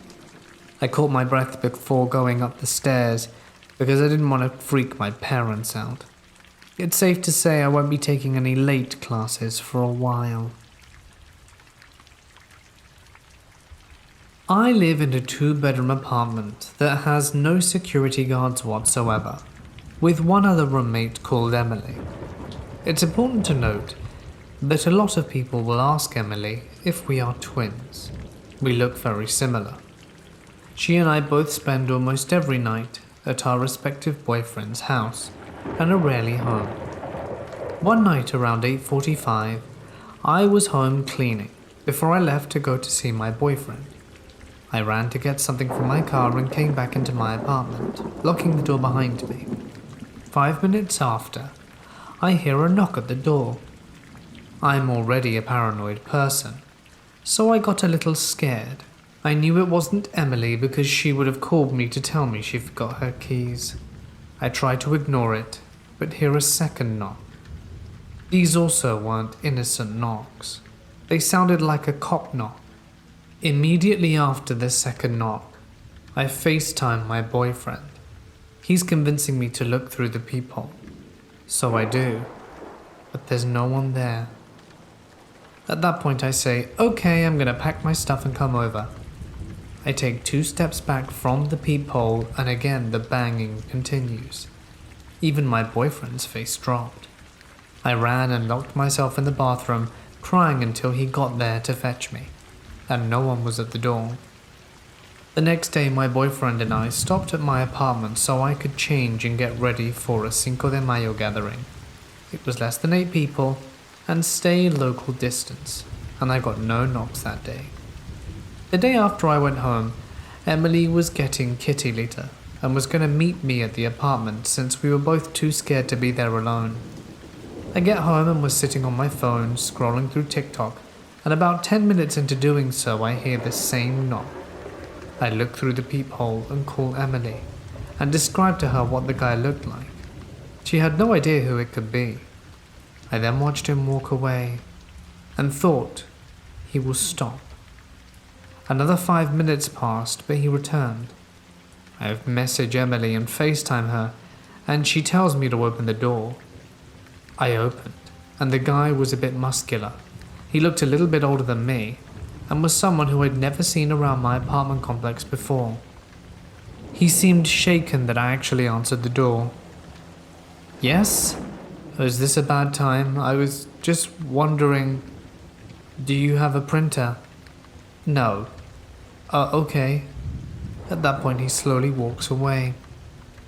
I thought it was weird that someone was asking for a printer, being that all classes were moved to online format, now that we're supposed to be in quarantine. And also, if you need a printer that bad, and someone doesn't answer the first knock, why would you keep trying? Especially when you don't know the person. We told a bunch of people about the knocking in our complex, and one other apartment said that they'd had the same issues. They were also two girls living alone. The next day, Emily went back with her boyfriend, and as she was leaving the apartment, she heard from a balcony next to ours, "Yo, is that her?"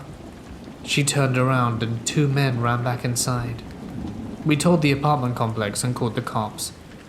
They said that they couldn't really do much unless the guy was present at our door and knocking. After this, we installed a monitor detection camera and put up a sign in our window saying, "We have cameras, you're being recorded." Since then, Emily has moved out, and I have two new male roommates who are seen coming in and out of the apartment often, and no one has come to knock. So, mystery knocker, let's not meet again.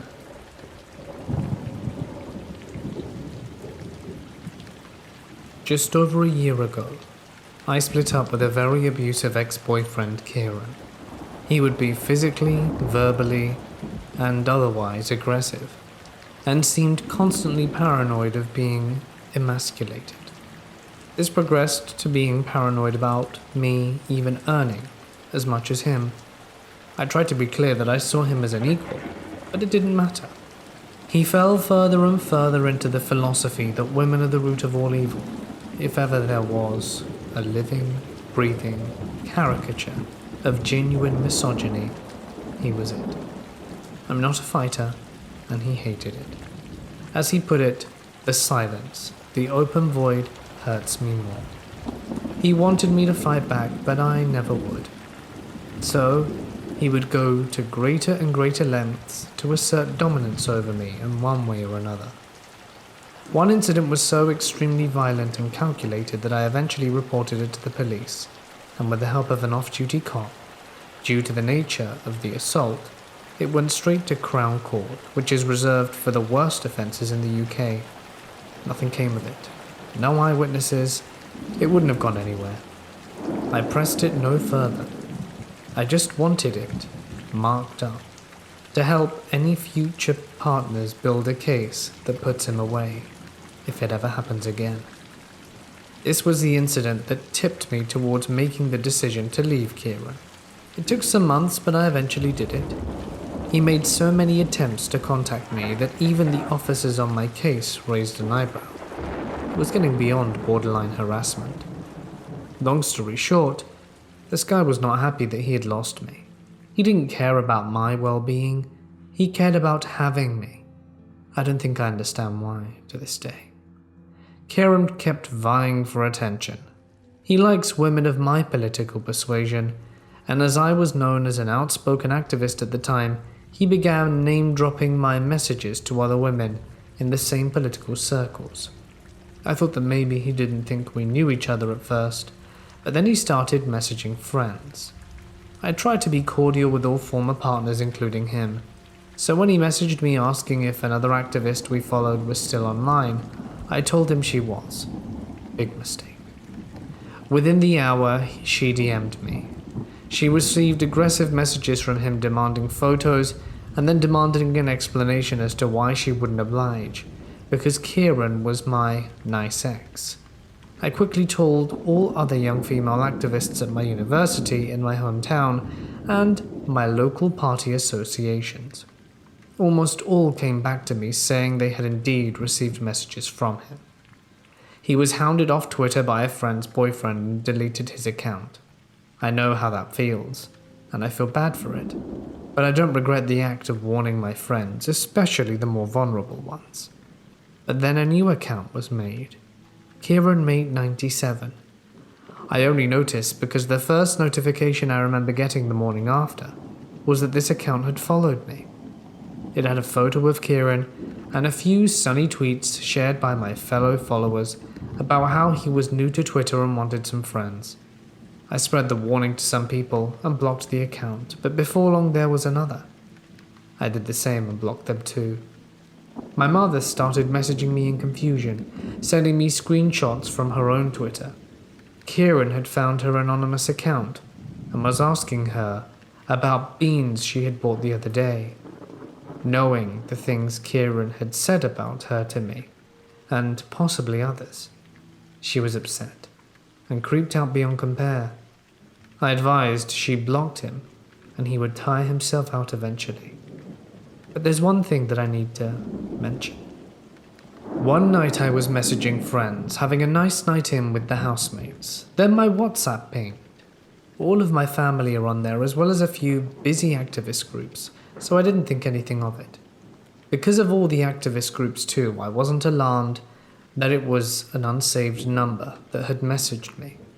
It was probably a colleague. I opened the message. The only thing there was a dark photo of a house with an upstairs light on. I squinted to try and see if there was a joke in the photo. Why would someone send me this? I could see a figure in the window hunched over, something small in their hand.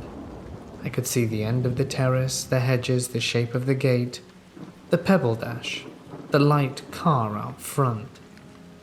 It was my house. I forgot my merriment and messaged my friends. The conversation completely derailed, understandably. We scrambled to figure out who sent this to me, but by the time the second picture came in, I already knew. I didn't even look at it. Most of my uni friends at the time were competitive weightlifters, and they offered their house as safe refuge until I figured out what was happening. I sent a frantic, "What are you doing?" to Kieran, and he began typing immediately. He had been waiting. "Peeking," he replied. "It was a joke. Can you see that shadow?" I'm not a bloody peeping Tom. I thought it was a joke when you first scared me crapless, but now I can't make sense of it. Oh no, that was just me actually watching my neighbor's shadow eating a pot noodle for entertainment, as if I'd come for you. You know how I think better than anyone. I examined the second picture closely. It wasn't mine. It looked very much like it. He hasn't messaged me since. No communication at all. I still don't understand what the purpose of that whole exercise was. I stayed in my house and left in the early afternoon for a friend's place the next day. For months afterwards, I was very careful about letting my landlady, neighbors, and friends know I was coming home. The doors and windows are always locked. I really don't know how he thinks. I hope I never see him again. I'm a female, and back when I was 18, 19 years old, I was house-sitting with a girl I was studying with.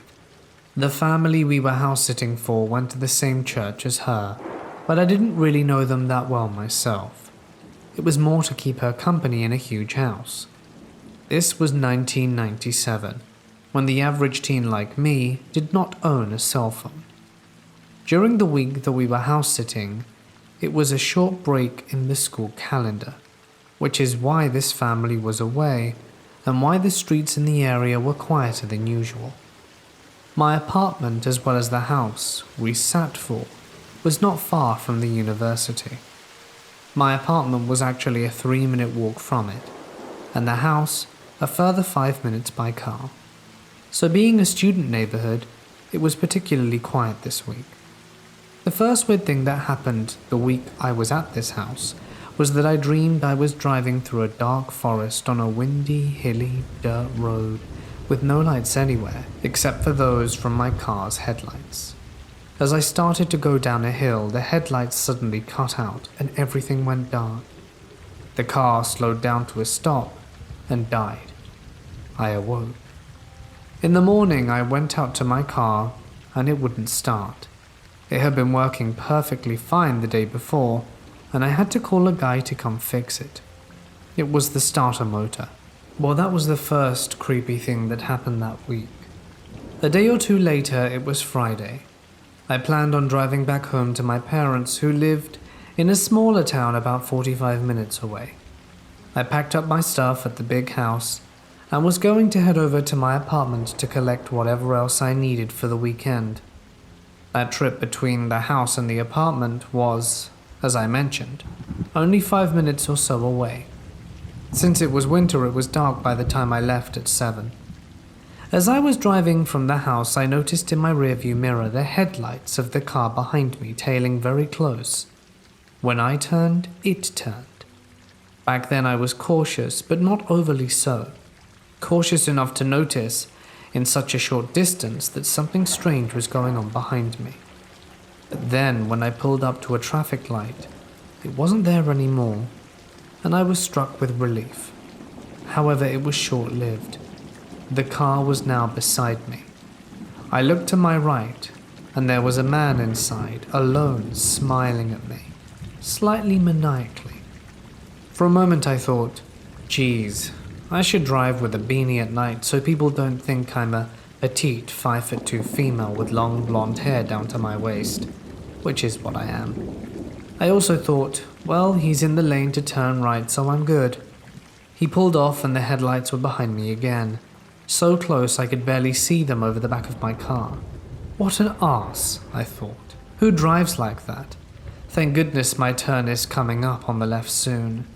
After another minute or two of this tailgating, I slowed down, strategically didn't indicate, and made a sudden sharp left into my driveway, opened the automatic gates and shot inside.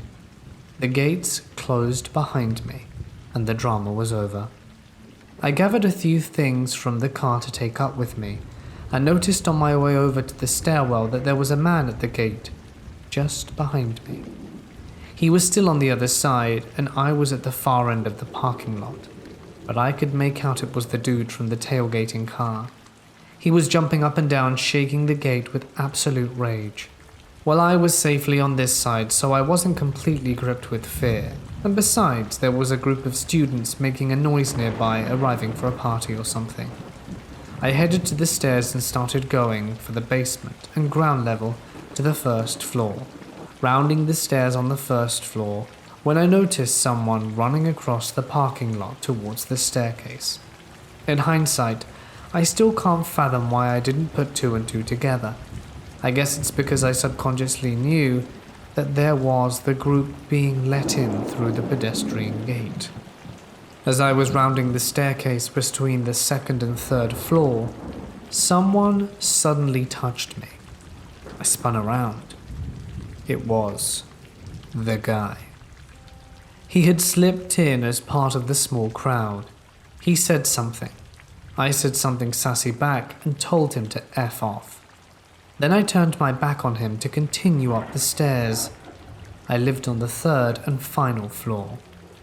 He grabbed me from behind, held my back against his chest with his arm around my neck, and I felt something being held against my right side. Oh crap. It was a knife.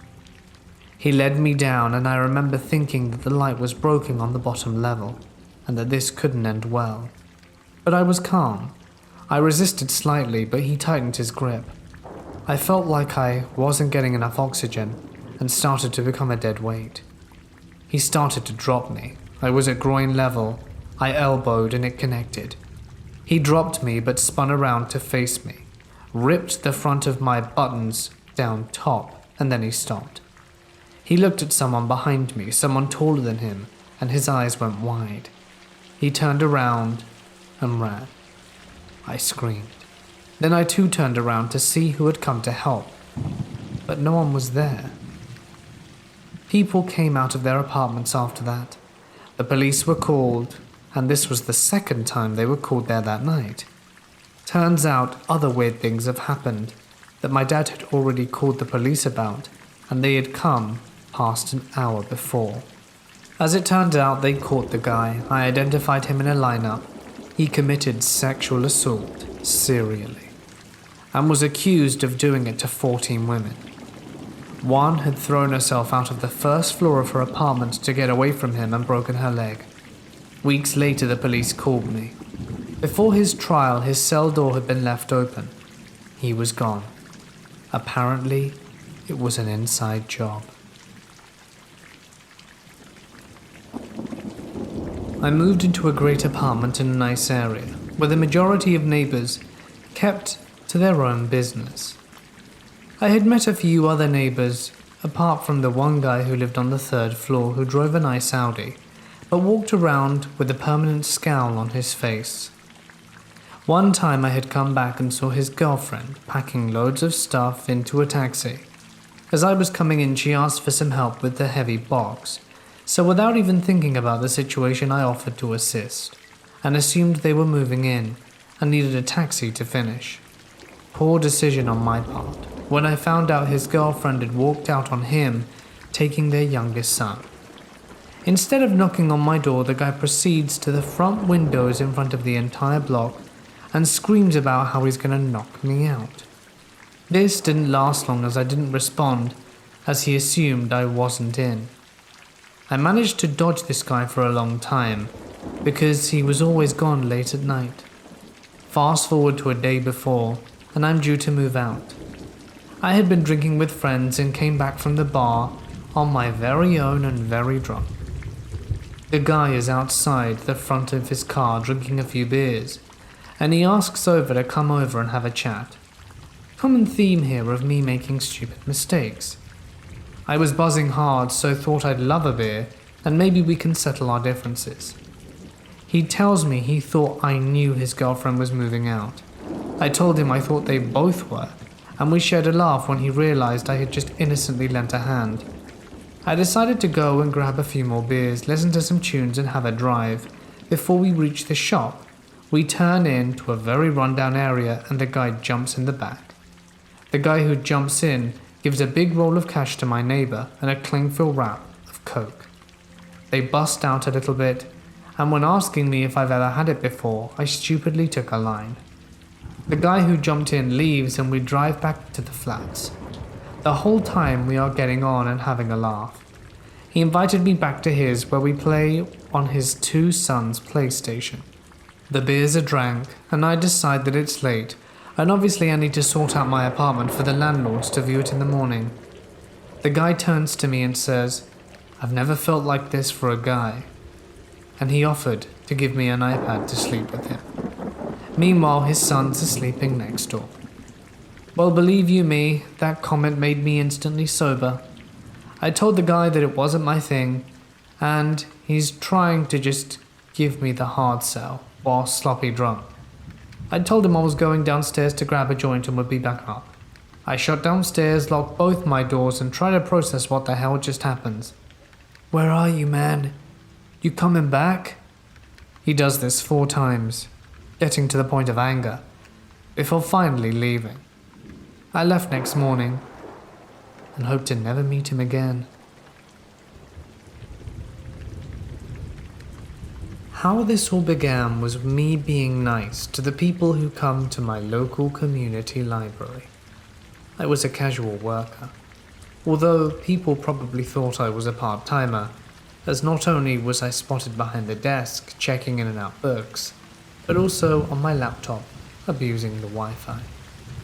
This guy nicknamed Chesney was probably an influencer for the young adults, as he mainly skateboarded around and did whatever. He was never alone. I was a natural when it comes to customer service speaking and acting, so chances are I must have spoken to Chesney kindly enough he thought I was interested in him, or he became infatuated with me. I don't date anyone in or from my community. I explained to many people before that dating here would be full on Alabama. Chances are they could be my cousin through marriage or blood. It's disturbing as I'm Native American and can't even go west or south to date another guy, because chances are they might also be a long distance cousin. While my time at the library was long, just to gain work experience, it did not last when Chesney asked me to hang out with him. I declined the first time, but it didn't stop. One day he asked for my phone number, and I refused. I don't give out personal information like that. I have a low friend count. I'm not close to anyone who isn't within my immediate family. And my family can see BS as soon as it comes into their line of sight. Chesney then asked my supervisor for my number to give to him. How I came to know this is by the end of the day when we were closing up the library. My supervisor tells me that she'll keep an eye on him and that I should get home safely. I continue every day as normal, very ignorant to the situation that was now starting to build. One day I was sitting in my cubbyhole, as the patrons like to call it, and I started to notice Chesney would find a spot to sit where I would be in his line of sight. I ignored this until one day he came up to my cubbyhole and hands me this Magic the Gathering card. He didn't say much, but I was disturbed. I'll be honest, something about him didn't seem right. The card had an octopus on it, and then, right then and there, I placed the card down and gather up my things and leave. I didn't return to the library for 3 months, maybe even longer than that. This had taken place 2 years ago. I told my eldest sister about the incident, and my family were worried. They wanted to know the guy's name. However, I did not want to know his name. I didn't see him being important to remember. I didn't see him again until a year later. I'm doing more casual work at the library and basically forgot his face until one day he comes in and was working at a computer. I never gave him a second thought. I was busy reorganizing and stacking the bookshelves. Then he printed off a paper and came up to me and asked, "How do you get a job here at the library?" My reply was blunt. "You have to speak with my supervisor." I overheard my supervisor telling him he couldn't hand him his resume here, that he needs to hand it in over at HR at the band office. Never saw him again, as I got a job elsewhere. 2 years later, about 4 days ago, I'm living my life as normal when my mum texts me. "Hey, some guy's calling you and would like to speak to you. Is there no number to call back?" Not my time. Didn't call my number. Not worth a call back, Mum. I just answered the phone. I said I'd just pass the message on. She gives me the caller ID. But, like an arse, I text her back saying the ID isn't familiar and there's no number to call back from. If someone wanted to speak to me, they would call or text me through my cell. Otherwise, it can't be important. And I ignored it. I was sitting at my local Timmy's when my eldest sister calls me and tells me that I have a stalker. It shook me a bit, but another part of me was amused, since I do have a tendency to think dark thoughts, and that this could be a joke. My sister explained to me that my stalker wanted to meet with me and take me out to dinner, that he wanted to hang out with me. She wasn't saying this seriously, which is why I thought she was joking. I didn't know who this guy was, and I tried to place a name and face to whoever this person was. Things were starting to get a bit annoying when my mum and elder sister started to accuse me of giving out my brother's number to a stranger. Why the hell would I do that? I barely have a social life. Whose number would I be giving it out to? When I went home, I went over to my brother's house. My mum, who was staying there, said he just called. Now my family's on high alert. By reverse number searching, I got an address where the number was coming from. I wasn't taking this seriously. Whoever they are, they lived outside the res. Me and my elder sister went to the address and did a drive-by. My sister enlightened up the mood by making jokes, pointing out to random guys who were walking down the road saying, "Oh, that must be your stalker. No, that one." Just saying, these guys walking around the road looked like your typical druggie or tweakers. Once we returned home, my amusement ended, as the accusations started up again. If I gave out my brother's number, being the concern. My elder sister asked, and demanded to know, but of course I had not done that. "Then how did your stalker get it?" she asked. "Well, he either got it from someone who knows our brother's home phone number or looked it up in the phone book," is what I concluded, as I know for damn sure I never gave out anyone's number. Once I got home, I was annoyed, immediately grabbed my brother's handphone and went outside to call this guy. My sister was walking to my other brother, filling him in on what was going on. It didn't take long for the guy to pick up. You can guess who it was. Chesney. Chesney was the one calling my brother's home and asking for me. I immediately started to tell him my family isn't amused and that I wasn't interested. Even when I said no, he kept on trying to ask me out. So I asked for his full name, which he gave, and told my siblings who it was. It's not my fault for living under a rock. Turns out this guy's an addict, if not a loser. And I told my parents, and they told me to not even think of dating him and to just go and leave him alone. Thanks, Mum and Dad. I don't date anyone from the res. I did do a Facebook search, and of course he had to be a wannabe thug, honest about doing hardcore drugs in his post, and I love that he has German blood, saying he's a Nazi and a descendant of the Führer. Nice. Getting up, I went to my brother's house who was home, annoyed, and I couldn't find the phone on the cradle. I asked my brother, who went to the incoming calls, pressed the number and handed it to me, which I immediately pressed call. And this guy didn't wait to pick up the phone. Chesney? Speaking. I was pissed and didn't use my customer service voice. That was gone. You will cease and desist from calling this number ever again, or I will get the police involved. This is a form of harassment. Okay. I hung up, furious. My mother said something about calling the cops, but he was calling my brother's phone, not mine directly, and he hadn't done anything threatening yet. But still, I really hope not to meet that guy again. Pathetic, worthless, and annoying. Does anyone remember, back in 2016 there was a big thing about killer clowns? Well, I didn't believe any of it. I thought it was a big joke. Until it happened to me. Here's my story. I was in 10th grade when the whole clown thing happened. I didn't really believe it. I thought it was just a big joke.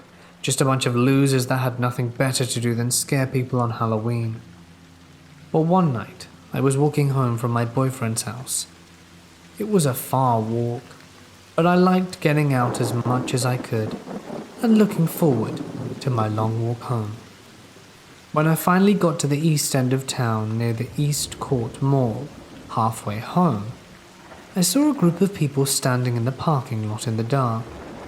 They started yelling at me. Now I was a 16-year-old female and was used to guys yelling at me or catcalling me. At first I thought it was a joke, just another group of guys yelling at me from across the street, because they have nothing better to do. And of course, male bravado. I just shook it off when I noticed that two of them were walking towards me. I couldn't make out their faces at first, until they got a bit closer and were now walking behind me. I keep hearing them yell at me, but the second time they did it, they started laughing like psychopaths and laughing like clowns. I looked back to see that they were both wearing clown masks, and I could see behind them were at least 3 more clowns. I didn't want to panic or show them I was scared, so I walked a bit faster until I got to the end of my street. I didn't want them to see where I lived, so I made a wrong turn and walked up to a house and pretended to go inside. I hid behind a bush to see them walk right by me, until I heard one of them yell out a horrifying clown laugh, and a few others followed. Then another clown was yelling at me. "I'll find you, pretty lady. Come on, come out and play. We know where your street is, and we will find you." They finally left, and I went home. But a few hours later, I was getting a snack before bed, and I happened to look out my kitchen window to see the group of clowns walking past my house. Since my childhood, I was told I had a very vivid imagination. Among my first memories, there are old buildings, and in their basement there are people with white painted faces trying to lure me down. I am from an Eastern European country, so there are these typical houses in big cities that have been having these dizzy effects on me since I was a child. In 2002, for example, my parents told me that it seemed off, as if I were about to faint when I was visiting a friend who lived in one of these houses. My parents, not being superstitious, were also kind of shocked to see what could have triggered this state of mine. Later, I discovered one of these houses when I was quite drunk to face my fears. I started from the cellar up to the attic. It was like a proper horror movie, going from the cellar to the attic through the dusty objects that you couldn't tell whether they were real or figments of your imagination. Not to mention the drunkenness didn't help. Fast forward to the present, I had a breakup with my ex, so I was in need of finding a flat quick. I found one relatively cheap in a posher part of town, a nice, tranquil neighborhood with young parents and old people. There are also playgrounds, cafes, restaurants, so we can conclude this is an ideal area for anyone who's looking for peace. Like I said, this was after a breakup, so I went out a lot. I had my share in alcohol, but never did I experience any unpleasant situation as far as old houses go. Having a lot of free time on my own, I started watching things to kill time. The first was on Netflix, something called Marianne. It's about a possessed old woman. You'll get the idea what I'm talking about when I mentioned that my neighbor looks very similar to her. Because one afternoon she knocked on the door telling me that her son was coming home. That was the icebreaker in this conversation. I politely nodded and introduced myself. I was the guy who was renting this flat. A few weeks went by and I was minding my own business when my doorbell rang. It was her, and she wanted me to check her cable TV. So being a nice neighbor, I said, sure, let us check. So we proceeded into her flat. If I have to describe her place, it was out of a Hoarders episode. The stench, the litter, the everything. After all, she's not that old. I mean, she could take care of her business if she was alright. But while I was looking around, I could tell that something was definitely amiss. The TV was on. It was a summer afternoon, but the air was filled with impending death. She couldn't locate the remote control among her stuff. The room was so filthy, so I couldn't help and said sorry and left. Another couple of days passed, and sometimes I met her on the street, sometimes I smelt the stench coming from behind the door. But I'm in my mid-30s, so why should I be afraid? I had a job as a night watchman at a home for the elderly before this. Anyhow, after a night of light drinking prior to this virus, I went home. I was a bit tipsy, but nothing serious. A movie was on and I remember listening to some music. Mind you, it's quiet and a rich neighborhood, so I was quite taken aback when I heard a banging on the door, and allegedly the police wanted to be let in. I couldn't quite tell at which door they were yelling, so I opened the door and saw two police officers, introduced myself and asked if I could help. They thanked me and told me the old lady can't come out and locked herself up in her flat. Now, you have to know that the doors on my floor are U-shaped, meaning I have a neighbor to my right, the lady, and there's another neighbor opposite to me. The door of the old lady's was open, but the barred safety door in front of her entrance door was locked. You could see inside the apartment as the light was being slowly eaten by darkness and the stench. The two police officers went into the other apartment where a family lived, because as it turned out, there was an interconnected part between the two flats where the police officers could climb into her apartment, so they did. The reason I shared this with all of you is that I was left alone on the floor being able to gaze into the old lady's apartment. If you saw the movie Wreck 2, you know the apartment I'm talking about. I got my phone and started recording for I don't know how long, but I heard something that I would never wish to hear again. From the darkness, an almost animal-like howling, which was the mixture of human and something inhuman. It was so chilling and disturbing that I have goosebumps just thinking about it. The police officers concluded that the lady had forgotten to take her pills. She should be in a psychiatric institution, and that's why she was having nightmares and was half conscious of what was happening. Nobody knows if she has or had a son. At least this is what the people who I asked told me. Since then I see her frequently, sometimes standing on the stairs as if she's waiting for someone. It is really creepy.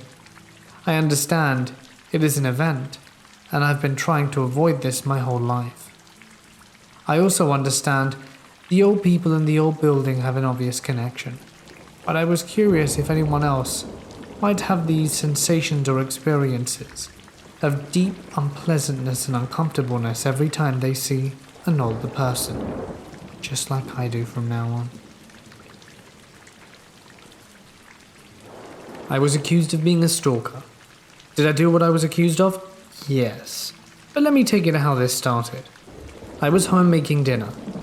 The only 3 other people that were in the house were my 5-year-old son, his friend, and our foreign exchange student, Tina, who was 15 and extremely shy and didn't like talking because she didn't think she spoke English very well. I'm making dinner, as I said, and have my hands buried in a meatloaf and the phone rings. I wipe my hands and answer the phone, and some lady's yelling at me. I can't understand her. She keeps yelling. And I got the words son, police, kick, ass. She hung up, and I was standing there with the phone in my mostly wiped hand, very confused. I resumed my meatloaf when the phone rang again. It was the same lady who was a little calmer and said, "Stop calling here. My son doesn't want anything to do with you. I already called the police." And I said, "You've been calling me. I didn't call you. I don't even know who you are." "The police will contact you and throw you in jail. I hope you rot in there." I didn't know what this lady was doing or where she was getting her information from. I was making dinner. My son was playing with a friend in the next room and Tina was studying. Later the same day, the police department called, asking if they could come over and speak with me. We set up a time and I'm almost in tears. Keep in mind I'm in my mid-30s and didn't even pull pranks when I was young. I was one who always followed the rules and taught my kids the same thing. And now I'm being accused of being a stalker? This may not seem scary, but I was terrified, thinking this lady is going to have me thrown in jail without so much as an explanation from me. Not that I had. I was confused. 2 officers pull up and I open the door. They asked me to lock up my dogs as I had 3 Great Danes at the time, so I lock them up out back and come back to the door and tell them to come in. The kids were at the neighbor's house because I didn't want them to see me being arrested if it came to that. We sit at the kitchen table and I get them each a bottle of water with them asking about who lives here and where they are, and I'm sitting there shaking visibly. I'm so nervous, my mouth is dry and I can't swallow and I can barely speak. Just then my husband comes home. He's the one who can talk anyone calm and practically could sell oil to Saudi Arabia. He's so smooth. He's talking to the officers, and even though he wasn't here, he knows I'm not stalking anyone and that these accusations are ridiculous. They say the person said I called them and hung up. I said I was making a meatloaf and answered the phone with meatloaf residue on my hands, and some lady began yelling at me. And I only understood some police, kick and ass, and she hung up. And then she called back, and I understood her better, and she said that I was going to jail and her son didn't want anything to do with me. And finally the officer says, "Well, I don't think you had anything to do with this, but she has your number, so someone called. Do you think your kids have anything to do with this?" I told him my little one was playing with a friend in the dining room, which I could see at all times, and my foreign exchange student was studying at the time, and she's quiet and there's no way she would stalk someone. Plus, I was right next to the phone. There was another phone in my bedroom and no one ever went there, so it couldn't have happened. They gave me the phone number I was supposed to have called and didn't recognize it. So they asked if they could speak to Tina, who was 15. She was shy, and I didn't really want to scare her, and they said they would just calmly speak to her, so I said okay. She came out, sat at the table with us, and they were asking her name, how she liked it there, and if she made any friends, and if she called any friends today. She said that she didn't, but then she said that she tried to call Jamie, but went over there instead, but came back home because everyone was upset about someone stalking their son.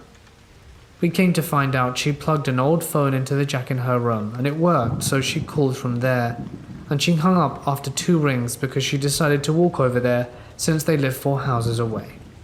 My neighbors were getting calls from one of their son's ex-girlfriends, and Tina just happened to call at the same time, and they hit *69 and called my house thinking that I was the stalker. Now *69 was very new and I didn't know about it at the time. We had a huge laugh when the police called and told them that I was not the stalker. It was their neighbor, who they knew, and we were cool. This happened when my friend Emma and I were both 14, and we were out clothes shopping as teenage girls do during the summer. One thing I should mention is that our town is essentially arse end of nowhere, in Canada, and was just named one of the most impoverished towns in the province. A majority of its residents are under the poverty line. Our only strong production is farming. Our high school was one of the worst in the province. Most businesses are closed down or closing, so you can imagine what kind of people live here. When Emma and I were leaving the mall, we had to walk down this extremely long street to get back to the main street to our parents. It was a hike for our tiny legs, and especially worse in 35 degrees Celsius heat. So whenever we hung out, we always took breaks on this road. On this street was a strange assortment of connected houses, where 7 to 8 houses squished together almost like apartments. I always found them weird because they were the only houses on that plot of land. The nearest building were businesses quite a ways away. When we passed by and saw a group of stray kittens playing behind the houses, we beelined for them and all those precious kitten snuggles. Emma had bought a bag of Lay's chips, and I had gotten a BLT from Tim Hortons. So for lack of anything better, we fed the kittens chips, bread bits and bacon and pet them. Some guy noticed us and came out of the house on the far end where the kittens were. I can't remember his name, but it was something like Bernard, or something equally old school. He looked pretty unusual. A big guy with a big nose that looked like it had a cherry growing underneath it, wearing no shirt, which wasn't weird because it was hot as hell. He started talking to us, and we weren't weirded out at this point. He was polite, sitting on the picnic table and feeding the kittens real cat food, talking about how Mama Kitty probably hadn't made it, because the kittens had been on their own for a while, and how he fed them and they thanked him with snuggles just like us. He went back inside and we kept playing with the kitten fluffs. Emma and I ended up just chilling there with the kittens in our laps, chatting about teenage girl things, until about 20 minutes later when Bernard returned, with a friend, Steve, who was also shirtless. I remember getting a little uncomfortable with this guy because he also had no shirt, but started talking to me, suggesting I take off my jacket since it was so hot. Steve pointed to Emma saying she looked good. She was smart because she only had a skirt and tank top, her jacket tied around her waist. We just laughed it off and kept making polite conversation, but at this point we'd been there an hour and just wanted to meet our parents on the main street. At one point, I ended up turning around during a lull in the conversation only to find the back door open and a third guy standing in the doorway watching us. I remember this bit vividly because of how eerie it was. He was in full shadow, and I couldn't see anything about his face except his long hair and his skinny twig of a body, also shirtless. This guy was still as a statue, just watching us in the darkness of the house like a horror movie villain. Emma and I were like, nope, but we're just trying to get out of the conversation with Steve and Bernard. And then Bernard got weird. He asked us if we wanted to come in for a cold drink, which of course we refused. We were not going into that house. You should come inside. I have a friend in there who had an accident. His whole stomach had to be taken out. It's cool. You should come see him. I don't know how he thought that would get 2 girls to come inside, instead of just nope the hell out of there. And of course, we graciously declined his offer. You should come in. It'll make him feel better to see you. Bernard kept pushing. I think we saw him earlier standing in the doorway, I said. It wasn't meant to be accusatory, but he took it that way. Oh, I'm sure he was just listening to the conversation, he said playfully. Steve actually said, we're not creepy, promise. Yeah, you are, weirdo. We assured them we knew, but said we had to go and thank them for letting us pet their kittens. We were relieved when they said goodbye and went inside, shutting the door behind them. You would hope this is where things end. Of course, it was not. Emma and I started walking back down the road towards the main street with our things, talking about how weird that was. I remember I was texting my boyfriend at the time being like, hey, this weird thing happened. How messed up is that? Then Emma hit my arm and I almost dropped my phone. But before I could tell her off, she looked at me and said deadpan serious, they're following us. Like the genius I was, I turned around too to find them 10 feet from us, smiling and staring straight at us. They didn't call out to us, even when we saw them. They just kept following these teenage girls on a nowhere road. We immediately locked arms in case they attempted to grab one of us. I'm not entirely sure what our logic was if they attempted to take us. They'd get us both at once? Perhaps there's safety in numbers. All that I knew was that I didn't want to leave each other behind. And I frantically messaged my boyfriend asking what to do. He said to run and dial 911. So I called while we power walked the street, trying not to seem too obvious. When I gave the street, the operator told us there was actually a police station on that street. It used to be on the main street, but they apparently moved to a new building recently. And we were amazed by our luck. We stayed on the phone with her while we half walked, half ran down the street until we spotted it. We immediately turned in, but the front door was locked for some reason. So we panicked and bolted behind the station to hide behind some bushes.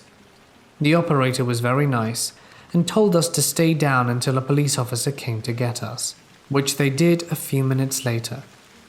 Despite how terrible most of the services are in our town, Emma and I have to give props to the police officers who were very professional and concerned about us.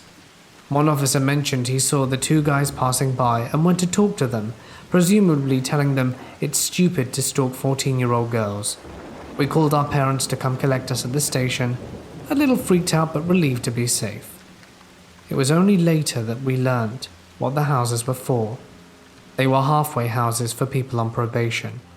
There were a lot of people who were violent, drug users, and perverse who lived in that complex. That's why it was separated from other residences and seemed so randomly placed. Every time I walked by that place, I crossed the street and warned my friends about it. Our mums told their connections of other mums' friends to do the same. So redneck jail creeps, let's never meet again. I used to go on night walks, but I don't anymore because summer nights seem to bring out the creeps. I was on my way home one night, and this dude was in his backyard leaning on his wall having a smoke. I thought nothing of it and started to walk past. By the way, I always have my box cutter in my shoe for protection because my pockets are either fake or non-existent or just too small, as other girls will know. He called out to me, "Hey pretty, come here. Hey beautiful, wanna join my pool party?" I didn't know if he had a pool, but there was definitely no party. "Hey cutie, let's have some fun." I walked about a block away from him and fixed my shoe in case I needed to run, and pulled out my small makeshift weapon. He didn't follow me, this time. I went on several more walks, walking in the opposite direction on the other side of the road and such to go home. But he was never in his backyard again until one night when I was walking home from a night walk. He was there again in his backyard at the wall, calling out to me to go to him and typical creepy stuff. I had a feeling that I had to pull out my blade immediately. So I did, and then I heard shoes hit the ground. I looked back, and I saw him jump his wall and him start approaching me. I was on the other side of the road, so I started booking it to my apartment complex. I hopped the wall into my backyard, and my back door has a sliding screen door, and then a sliding glass door. Only the glass door can lock, and part of the screen, the part that doesn't slide off, we have to get the manager to fix it. But it's angled against the wall out of the way, and this is an important detail. I tried the glass door, but apparently when I was out, my mum locked it. She knows I go out on walks at night, and she doesn't want me in the apartment at all. The instant I found the glass door locked, I slid under the screen angled against the wall in just enough time. A few seconds later, he rounds the corner, and I can kind of see through the screen. If I look really hard, I see him walk past my hiding spot and back down the street towards his house. I started texting and calling my mum to let me inside. And about an hour or two later, when my phone is about to die, does she finally unlock the glass door and opens it, because she doesn't see me because I'm still hiding under the screen. I come out from it, and she asks me why I was hiding, and I tell her, and she calls me a bunch of names before telling me I should have just let him kill me. Frustrated at my mum and scared, I text my friend. Because of what happened, I messaged my friend all the creepy things that had happened, and he had the audacity to text back, "If you dressed differently or took a different route home, this wouldn't happen. This never happens to me because I'm smarter than that. I always wear a black t-shirt, long sleeved or leggings, so I don't know what they're on about. In any case, creepy neighbor, let's not meet again."